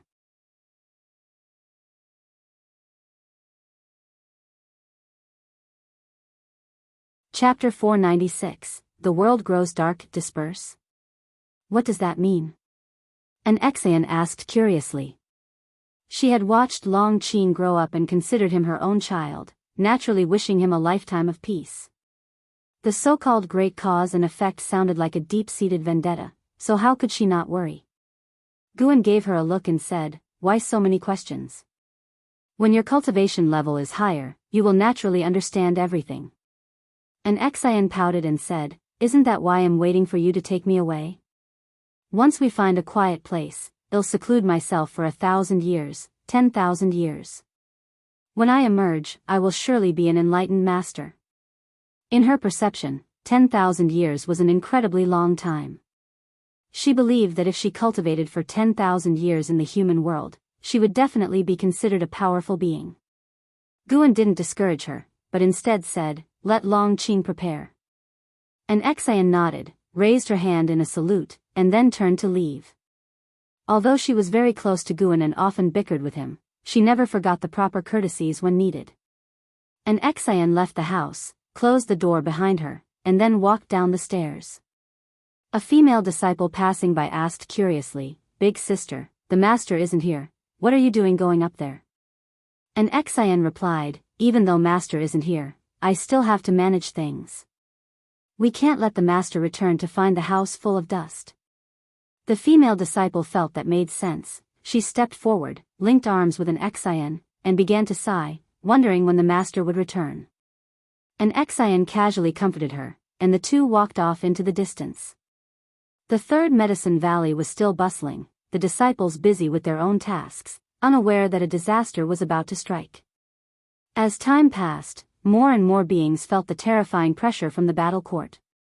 When the disciples of the third Medicine Valley felt the pressure from the battle court, chaos had already erupted across the world. Most living beings did not know where the pressure was coming from and felt only fear. They fled in panic, finding that no matter where they ran, the pressure only increased, amplifying their fear.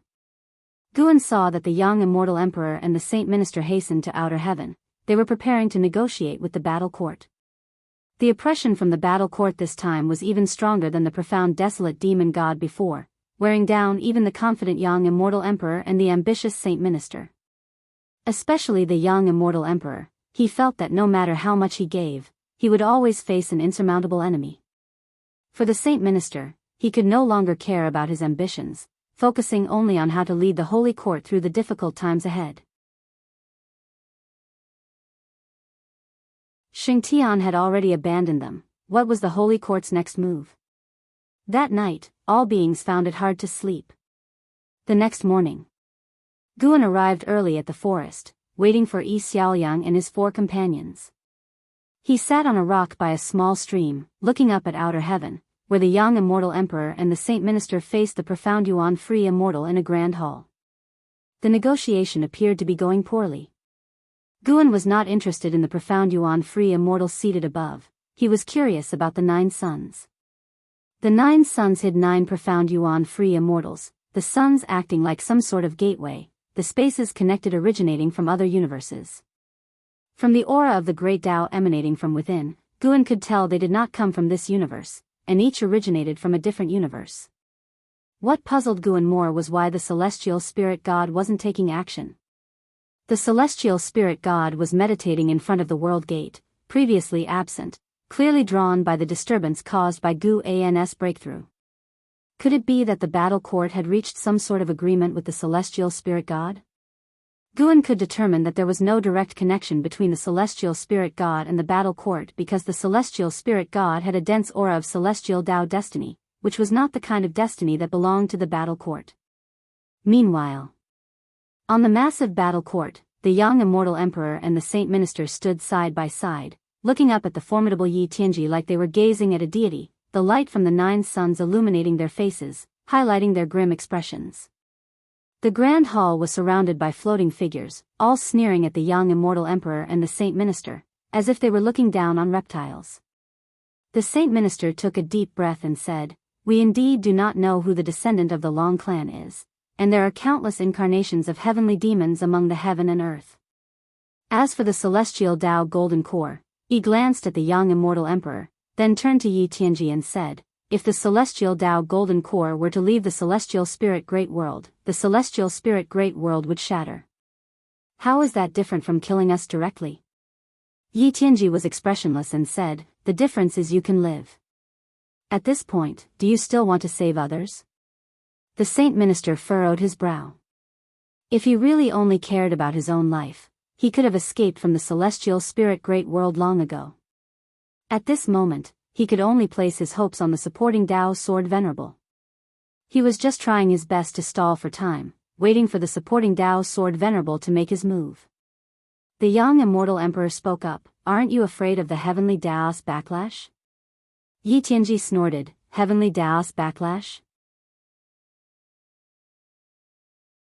It seems you don't know what heavenly Tao really is. Indeed, a mere mortal trying to reach for the celestial Tao immortal position has deceived you all in the great heaven and earth. It's truly sad, but it's also the fault of that being." Upon hearing this, the young immortal emperor wanted to ask more, but Yi Tianji continued, "Enough, no more stalling. It seems the supporting Tao sword venerable you are hoping for has already left." While the saint minister was delaying, Yi Tianji was also waiting. Before coming here, he knew about the supporting Tao sword venerable's feat in annihilating a split body of the silent destruction god emperor. He was sure that the supporting Tao sword venerable must be the profound Yuan free immortal. For this, he even specially invited 9 fellows of the same realm to help. Although he didn't say it out loud, he was actually very wary of the supporting Tao sword venerable, so he didn't make a move immediately, wanting to see what the supporting Tao sword venerable had to say. However, the night had passed, and the supporting Tao sword venerable had made no move. Yi Tianji guessed that the supporting Tao sword venerable might have been scared away by the reincarnation phenomenon. It was normal, given that the phenomenon capable of causing such fear was unimaginable and certainly not something the profound Yuan free immortal could match. As for whether it was the supporting Tao sword venerable, he never even considered that possibility. He learned from the 9 fellows above him that other universes also had such phenomena, with an unimaginably vast scope. The faces of the young immortal emperor and the saint minister changed drastically. They hadn't expected Yi Tianji to know what they were waiting for. Yi Tianji raised his right hand, and seeing this, the young immortal emperor immediately began cultivating energy. The powerful aura of the Taoist Zhang Zizai immortal suddenly burst forth, and the saint minister of the Zizai immortal realm, standing next to the young immortal emperor, lacking the strength, was immediately pressured to retreat in a flash. The creatures surrounding the grand hall and the battle court all turned and faced the young immortal emperor, their auras likewise bursting forth. Even the young immortal emperor, a Taoist Zhang Zizai immortal, changed color at their intensity. He had long felt that the surrounding creatures were powerful, but he hadn't expected that many would have a cultivation level higher than his own. How were they supposed to fight now? The young immortal emperor looked towards Yi Tianji, his face intensely uneasy, his eyes filled with a chilling look as he tried hard not to show any signs of fear. Yi Tianji's smile was wild and contemptuous as he directed the palm of his right hand towards the celestial spirit great world. In an instant, the entire celestial spirit great world shifted abruptly from daytime into nighttime, with neither the bright moon nor the stars visible. Walking through the forest, Yi Xiaoyang and his 4 companions screamed in fright, hurriedly hugging each other, no longer daring to move forward, with some even scared to tears. The cultivators and demons standing on the celestial Tao light layer were utterly horrified. Under their watchful eyes, an indescribable giant hand descended from above the universe, stretching towards the celestial spirit great world. The vast and boundless celestial spirit great world seemed like a small pebble in front of this giant hand, about the size of a finger. From far atop the grand hall, both the young immortal emperor and the saint minister stared in shock. The descendant of the Long clan, it's time to awaken. Yi Tianji's voice resounded throughout the celestial spirit great world. Under the darkness, his voice seemed like that of a demon god from the abyss, instilling endless terror into all living beings. In the third medicine valley, Long Qing was looking up at the night sky when he suddenly sensed something and abruptly clutched his head as a flood of memories burst forth from the depths of his mind, assaulting his spirit. He had never felt such intense pain in his head before, as if it were going to explode. In pain, he then knelt on the ground. As the world had already darkened, everyone else was watching the night sky, and no one noticed his abnormality. How could this be? Long Qing gritted his teeth and murmured to himself, struggling as he saw himself fighting and slaughtering across a realm filled with the blood of all living beings, his world tinged with red.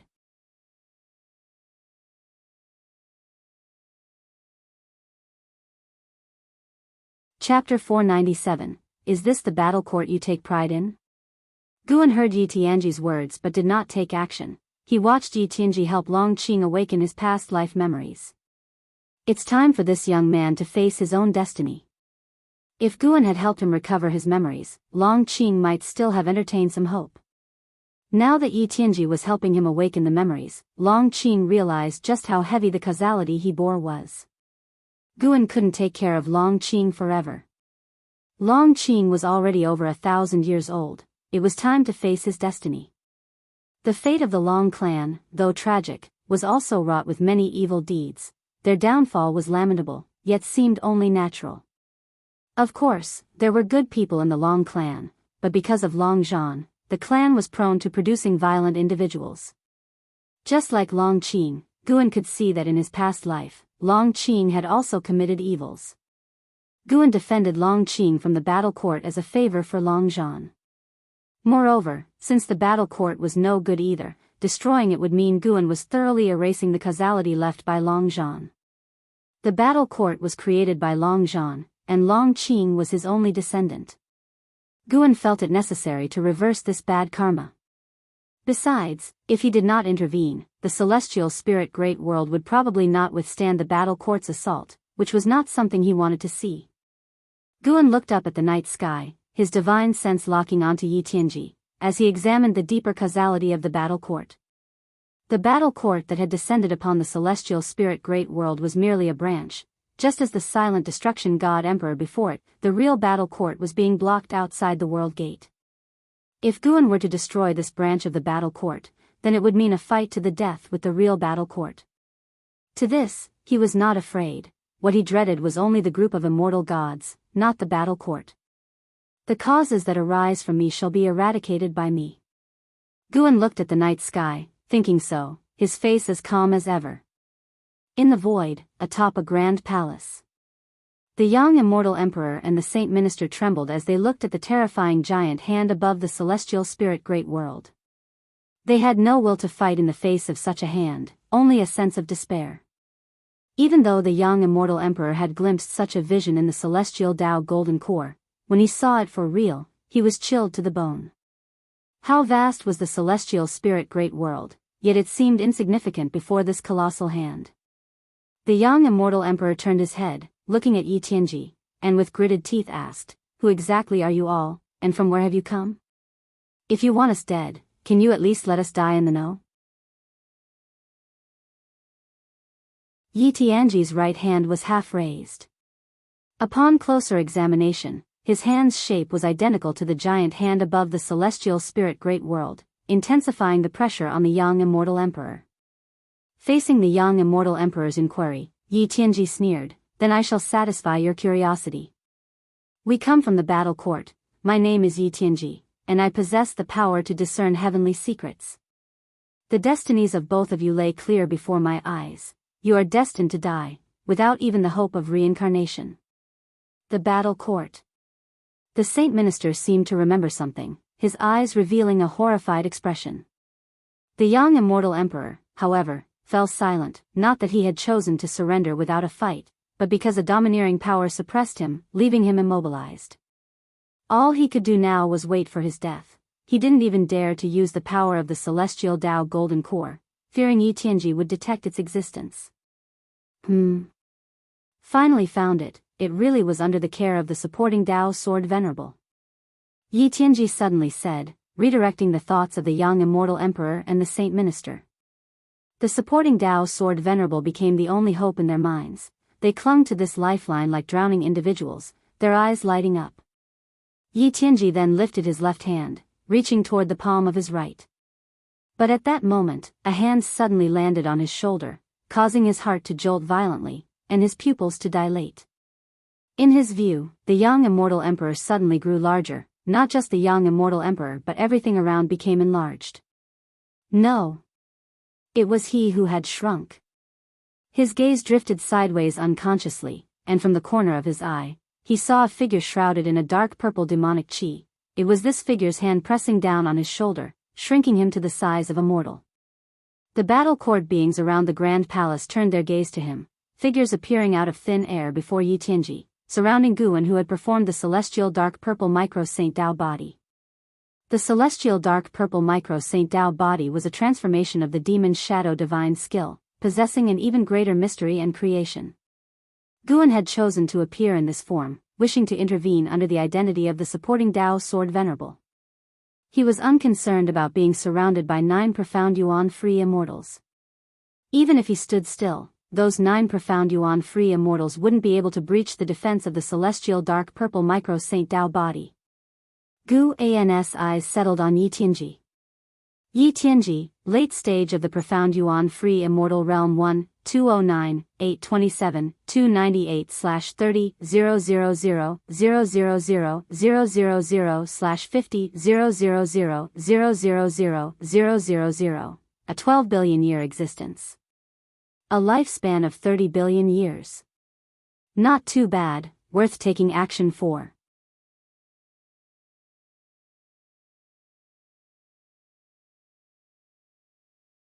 Guan slowly raised his head, looking down upon them. Boom! A golden light burst forth from within him, in an instant scattering the 9 venerable profound yuan self-free immortals. Tao protecting divine essence. And he had unleashed it with the full force of the perfected profound yuan self-free immortal realm, enough to disperse these not true form beings. The black gas exploded, drifting in front of Yi Tianji, whose pupils suddenly shrank, his face revealing disbelief. The battle court powerhouses around the grand hall were also scared, retreating en masse, distancing themselves from the grand hall, including the man with double wings who had previously battled with young immortal emperor, not daring to get close. Guan looked down, gazing at Yi Tianji, and said, "Is this what you're proud of, your battle court?" Yi Tianji, enveloped by fear that penetrated his Tao heart, opened his mouth to speak when a terrifying karmic force came from all around, instantly annihilating him. Physical form annihilated, soul and spirit scattered, even his karma wiped clean. The entire void fell silent at once. Young immortal emperor, looking up at Guan standing high, was dumbstruck, his body trembling non-stop. The saint minister was equally shaken. When Yi Tianji's oppressive force suddenly vanished, he collapsed to the ground, his gaze fixed upon Guan, as if a mortal spirit looked up to a god.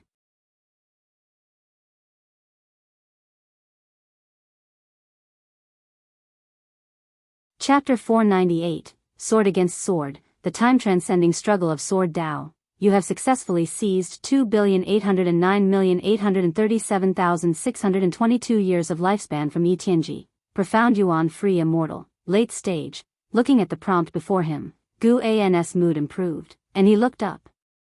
The warriors from the battle court maintained their distance, staring incredulously at the grand temple. Yi Tianji had vanished directly under Gu An's hand, making it feel surreal for them. In their minds, Yi Tianji was so powerful, how could he have died so easily? It wasn't until the giant hand above the celestial spirit great world suddenly dissipated that the warriors of the battle court snapped back to reality. Our Lord has fallen. How is that possible? Who is he exactly? And those divine envoys too, bad news. Run. It can't be, absolutely impossible. The battle court exploded into chaos, with many warriors promptly fleeing. Gu An's right foot shifted slightly, and in an instant, several warriors from the battle court burst apart, turning into mist of blood that spread across the void. Since he was taking action, how could he not earn some more lifespan? However, he wouldn't kill all these creatures from the battle court. Doing so would seem like a vendetta. He wanted to continue maintaining the image of someone acting on behalf of all beings of the celestial spirit great world. Randomly selecting a few creatures from the battle court to eliminate was an unfortunate fate that befell them. One prompt after another appeared before Guan, making his mood even more delightful. Protecting all living beings while profiting himself, how could he not be pleased? Young Immortal Emperor and Saint Minister still stood in place, despondent as the warriors of their battle court were so easily defeated in front of supporting Dao's sword Venerable. They felt both excitement and despair. They thought about their own ambitions and previous schemes, and suddenly felt how ridiculous their past selves were. At the same time, they admired supporting Dao's sword Venerable even more. Possessing such strength yet still interacting gently with them demonstrated a powerful attitude of kindness towards the weaker. Soon, the void fell into silence again. Guan felt many powerful divine senses sweep across but quickly withdraw. This battle eventually did alarm some beings of great power in the depths of the universe, yet no one dared provoke Guan. They even regretted their curiosity, fearing being targeted by Guan. Without interacting with young Immortal Emperor and the other, Guan soared up, collecting 9 suns into the palm of his hand, and then headed towards the depths of the universe.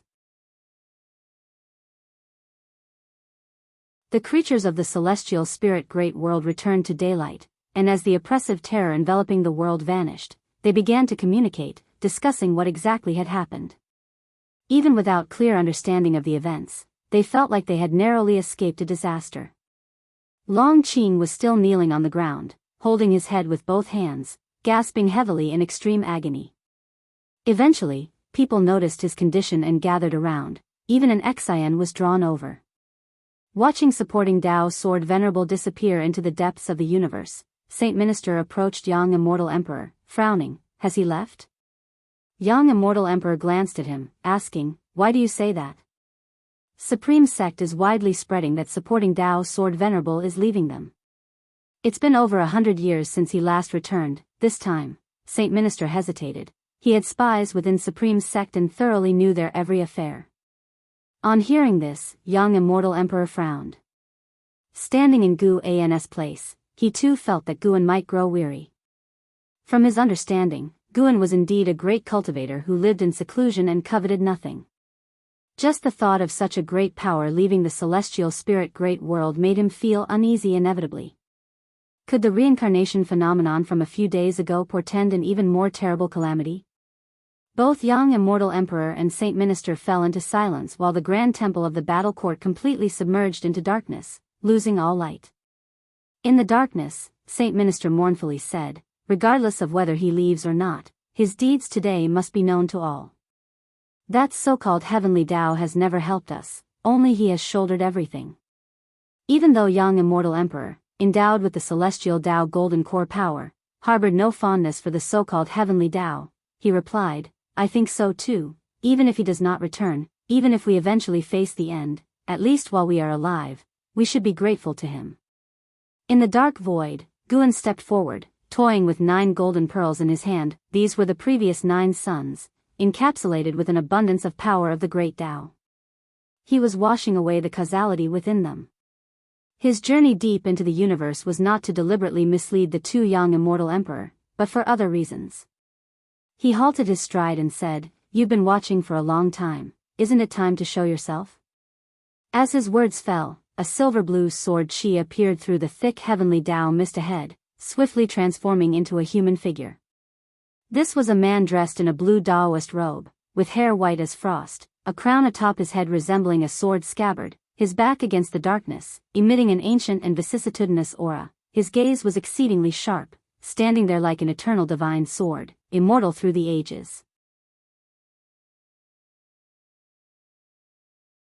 Sword God, early stage of heaven encompassing free immortal realm 0/0/0.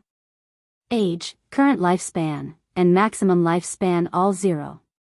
Either it's a flesh and blood avatar or not a living being, similar in nature to divine exotic ghost king, bereft of lifespan and freedom, bound to some formidable power in exchange for eternal life. Guan stared at the sword god, feeling somewhat sentimental. This sword god was precisely Yang Xian's disciple, Yang Pingan. Compared to the Yang Pingan of reincarnation memories, this sword god was more vicissitudinous, radiating a twilight aura, yet his sword intent in his eyes was stronger than what Guan remembered of him. In a sense, Yang Pingan had surpassed Yang Xian, who died only as a profound yuan-free immortal.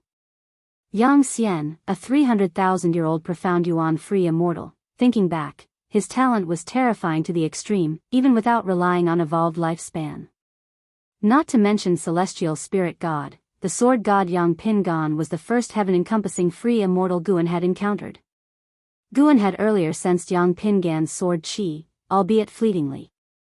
Re-encountering his former disciple in a past life, Guan's feelings were complex.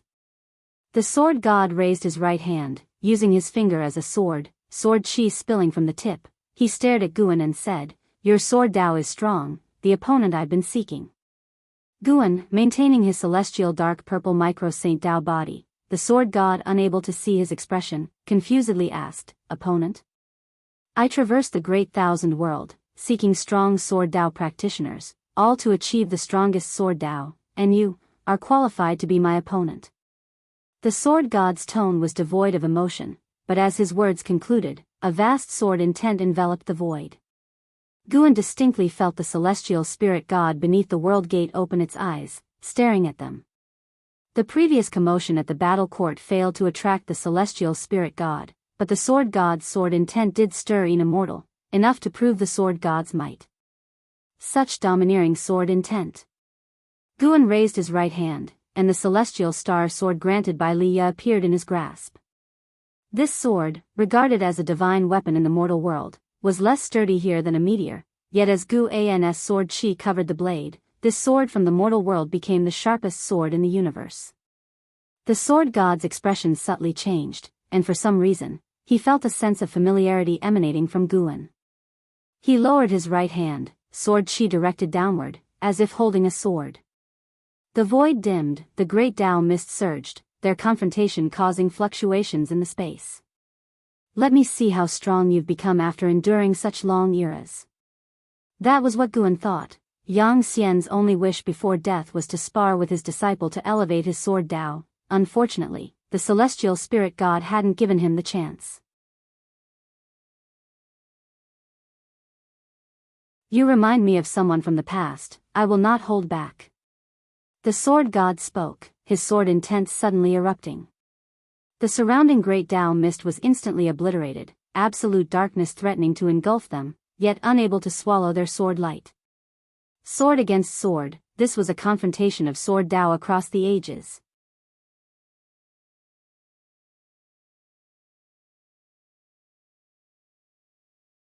Chapter 499, Establishing a Dojo. When the sword god's sword intent erupted, Guan glimpsed into his past through it. During the lengthy ages, that series of peak sword battles continuously pushed the sword god's sword Dao to even higher levels. After defeating an opponent, he would devour their sword Dao, thereby enhancing his own sword Dao. The sword god raised his right hand, pointing his sword chi at Guan from afar. In an instant, countless sword shadows appeared from the darkness behind him, radiating different sword intents like a starry sky suddenly alight. The vast sword light shone on Guan, yet it could not expel the demonic chi emanating from his celestial dark purple micro-Saint Dao body. Guan then raised his sword, pointing the celestial star sword directly at the sword god. As he lifted his sword, an incredibly grandiose silver sword shadow appeared behind him, rapidly solidifying, colossal as the heavens and the earth. If one were to move the celestial spirit great world over, they would find it to be only half as long as this sword. Eternal infinite divine sword. The ultimate swordsmanship evolved from the Li family swordsmanship. Guan did not use Yang Xian's sacred heart sword Dao, fearing the sword god would recognize it. Even without the sacred heart sword Dao, he was confident he could defeat the sword god. Even if they were at the same realm. Having merged the memories of Long Zhan, Lu Han, Zhu, and Yang Xian from past lives, Guan had effectively become these individuals. Coupled with his own lifespan evolution investment, his strength was unfathomably profound. Apart from the unsolvable Zhu, within the same realm, Guan felt it very unlikely for him to lose, especially since he was not in the same realm as the sword god. The imposing sword intent of the eternal infinite divine sword was like the universe's sharpest will, causing the sword god to furrow his brow slightly. The sword god did not underestimate Guan, but he was still frightened by Guan's sword intent. "What is the name of this sword Dao?" the sword god asked. "Eternal infinite divine sword." Guan pointed his sword at him, and the eternal infinite divine sword in its state of simplicity and truth burst forth with a dazzling bright light, illuminating half the universe's void. After the sword god muttered, "Eternal infinite divine sword," he promptly waved his hand, and his sword chi slashed out. The endless sword shadows behind him also erupted into vast sword chi, sweeping toward Guan. Meanwhile, the celestial spirit great world had just regained sunlight and began to tremble, and the beings who had survived the calamity were once again startled, particularly the sword cultivators of the world and the Jianghu swordsmen, whose swords buzzed ceaselessly as if ready to unsheath at any moment. Zhu Luo sword monarch, who was pondering the theory of heaven, looked up in disbelief. "What a domineering sword Dao, and there are actually two," he murmured to himself. His divine sense quickly reached out into the universe, but his divine sense retracted soon after, and his right hand followed to clutch his chest. His sword Dao had rebounded. Had his reaction not been fast enough, his sword Dao might very well have disintegrated. Though he could not see the figures of Guan and the sword god, he could only see the two vast sword Daos. Even without seeing the masters of the sword Daos, Zhu Luo sword monarch guessed. It must be the supporting Dao sword venerable and the sword god. He had previously guessed that the sword god had come to this universe, but now that the two were actually clashing, he was again astonished. What level of achievement in sword Dao was needed to possess such vast momentum? The celestial phenomenon lasted for less than 10 breaths, and the heavens and earth quickly returned to calm.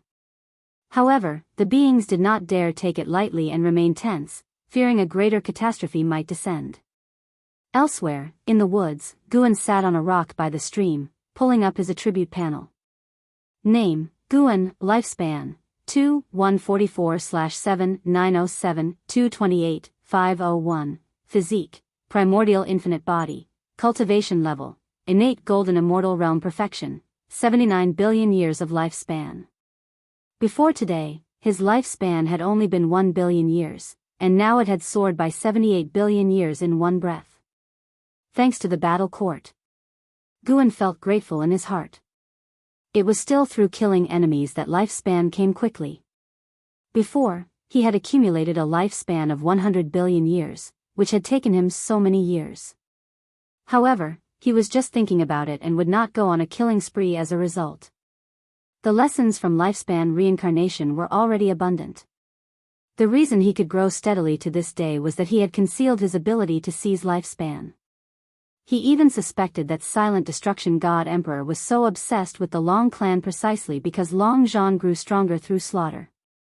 Perhaps the Silent Destruction God Emperor thought that members of the Long clan could rapidly become stronger through killing, which was why he continuously possessed the descendants of the Long clan. Guan then thought of the sword god he had just clashed with.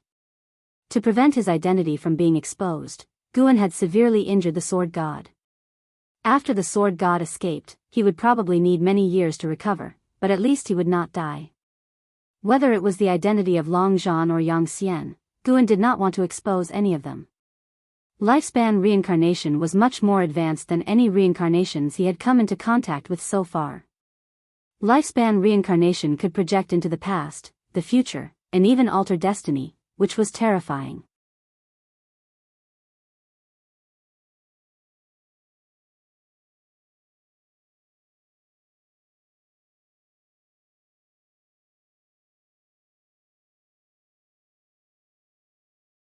Chapter 500, The Person Who Should Not Exist, Celestial Court. After establishing the dojo, Guan immediately teleported the world-excluding cave heaven into place, setting it underground. The dojo was a spherical space, buried in the soil, reaching up to the sky. Guan deliberately placed most of the space beneath the ground, so the underground area was larger than that above. After moving the world-excluding cave heaven, he didn't proceed to relocate the 8 scenic cave heavens but instead called out the 3 celestial demon child sisters. The 3 sisters passed through the ground, and as soon as they emerged, they were captivated by the surrounding mountainous scenery. Their eyes widened as they looked around. Standing at the edge of the cliff, overlooking them, Guan said, "From now on, the land within 1,000 miles is my dojo. You will all live with me here in the dojo from this day forward." Upon hearing this, the 3 sisters were overjoyed, as they could finally live with Guan every day. "In a few days, others will come. You won't be alone. If you wish to go out for a walk, I won't stop you, just don't go too far." Guan's next words piqued their curiosity even more. For over 2,000 years, they hadn't met any other beings, but now they eagerly anticipated meeting new people. The 3 sisters immediately flew to Guan's side, chirping away with endless questions.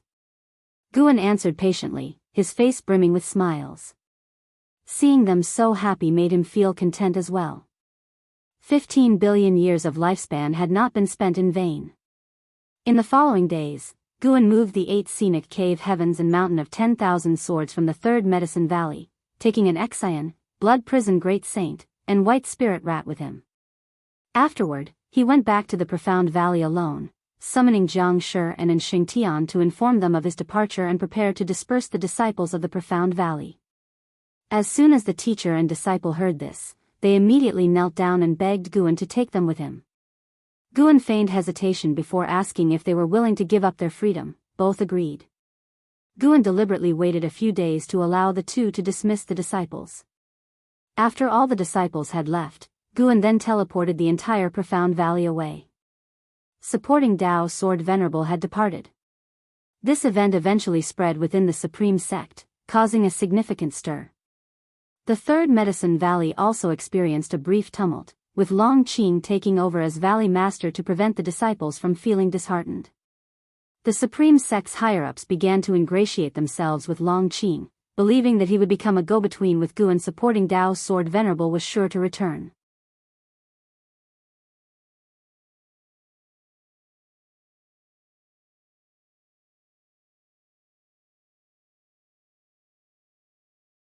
"No, you don't understand. I have a feeling that although my master is dead, he still exists. The strengthening Sacred Heart Sword Dao and the River of Sword Dao is the best proof." The Sword God looked up at the starry sky, his gaze unwaveringly firm. The white-haired elder sighed, no longer speaking. After a while, the Sword God withdrew his gaze, asking, "A celestial Dao golden core has appeared in the shattered celestial spirit great world. It's very likely left by the celestial spirit ancestor. Don't you wish to resurrect? This is an opportunity." The white-haired elder laughed softly. "The celestial spirit ancestor's golden core is not easy to take.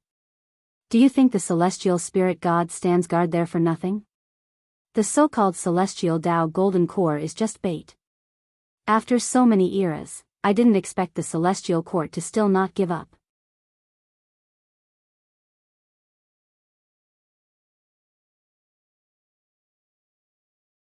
Chapter 501, 1,000 years, 10,000 years. The morning sun penetrated the mountain forest, shining on the stream, sparkling with light. Guan still sat on that rock. A year had passed since he left the Supreme Sect, and the Taoist field of the beginningless was already filled with various grades of medicinal herbs. It wouldn't take many years before his yearly income from lifespan would increase. Surpassing the peak would not be difficult. An Exian, Shenzhen, and others also began to cultivate in seclusion, and Guan taught Yi Xiaoyang and the other 4 each day outside the dojo. Yi Xiaoyang and his group had to climb mountains and wade through waters back and forth every day. Initially, it was very tough, but after a year of cultivation, they had grown accustomed to it, even considering this journey as part of their cultivation. While waiting for them, Guan was watching Zhenqin.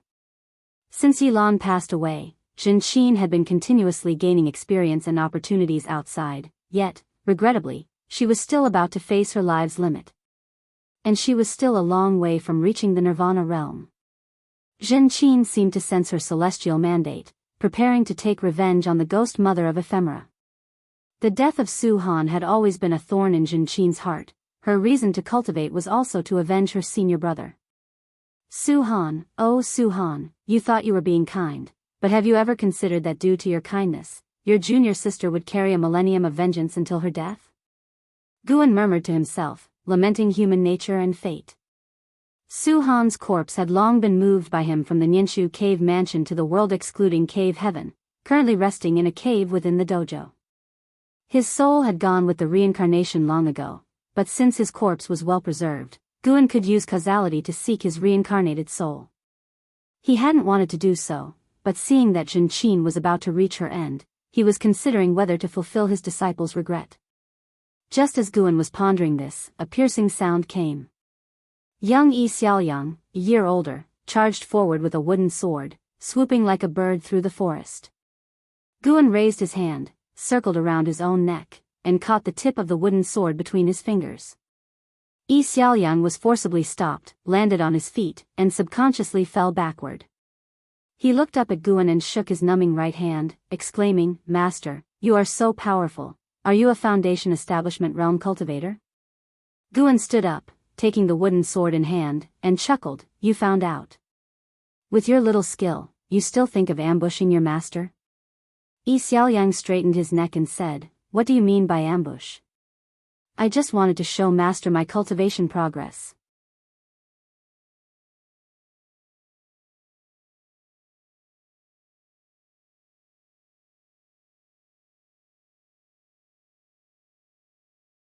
A few steps later, Yi Qingshan could not help but look back, just as he did the first time he parted from Guan. He saw Guan under the shade of the trees, the feeling of reluctance from his youth resurfacing. Now, stronger than he was 6 years ago, he was not swayed by emotions, quickly turning back to disappear into the woods with his companions. Guan stretched his arms and yawned. Twisting his neck, he said, "Finally sent them off. See you in 1,000 years." He turned and walked in another direction through the forest. Just as he stepped over the stream, a plump white spirit rat dashed out. It quickly shrank in size and landed on Gu An's shoulder. "Master, are those 5 your disciples?" the white spirit rat asked curiously, still with the voice of a young boy. Guan laughed and said, "Of course they are, why do you ask? You only taught them for a few years before sending them away. I thought they were like the disciples from the Third Medicine Valley or Profound Valley. They will come back. They will accompany us for 1,000, 10,000 years, and you will have to be their support." "Really?" The white spirit rat widened its eyes in surprise.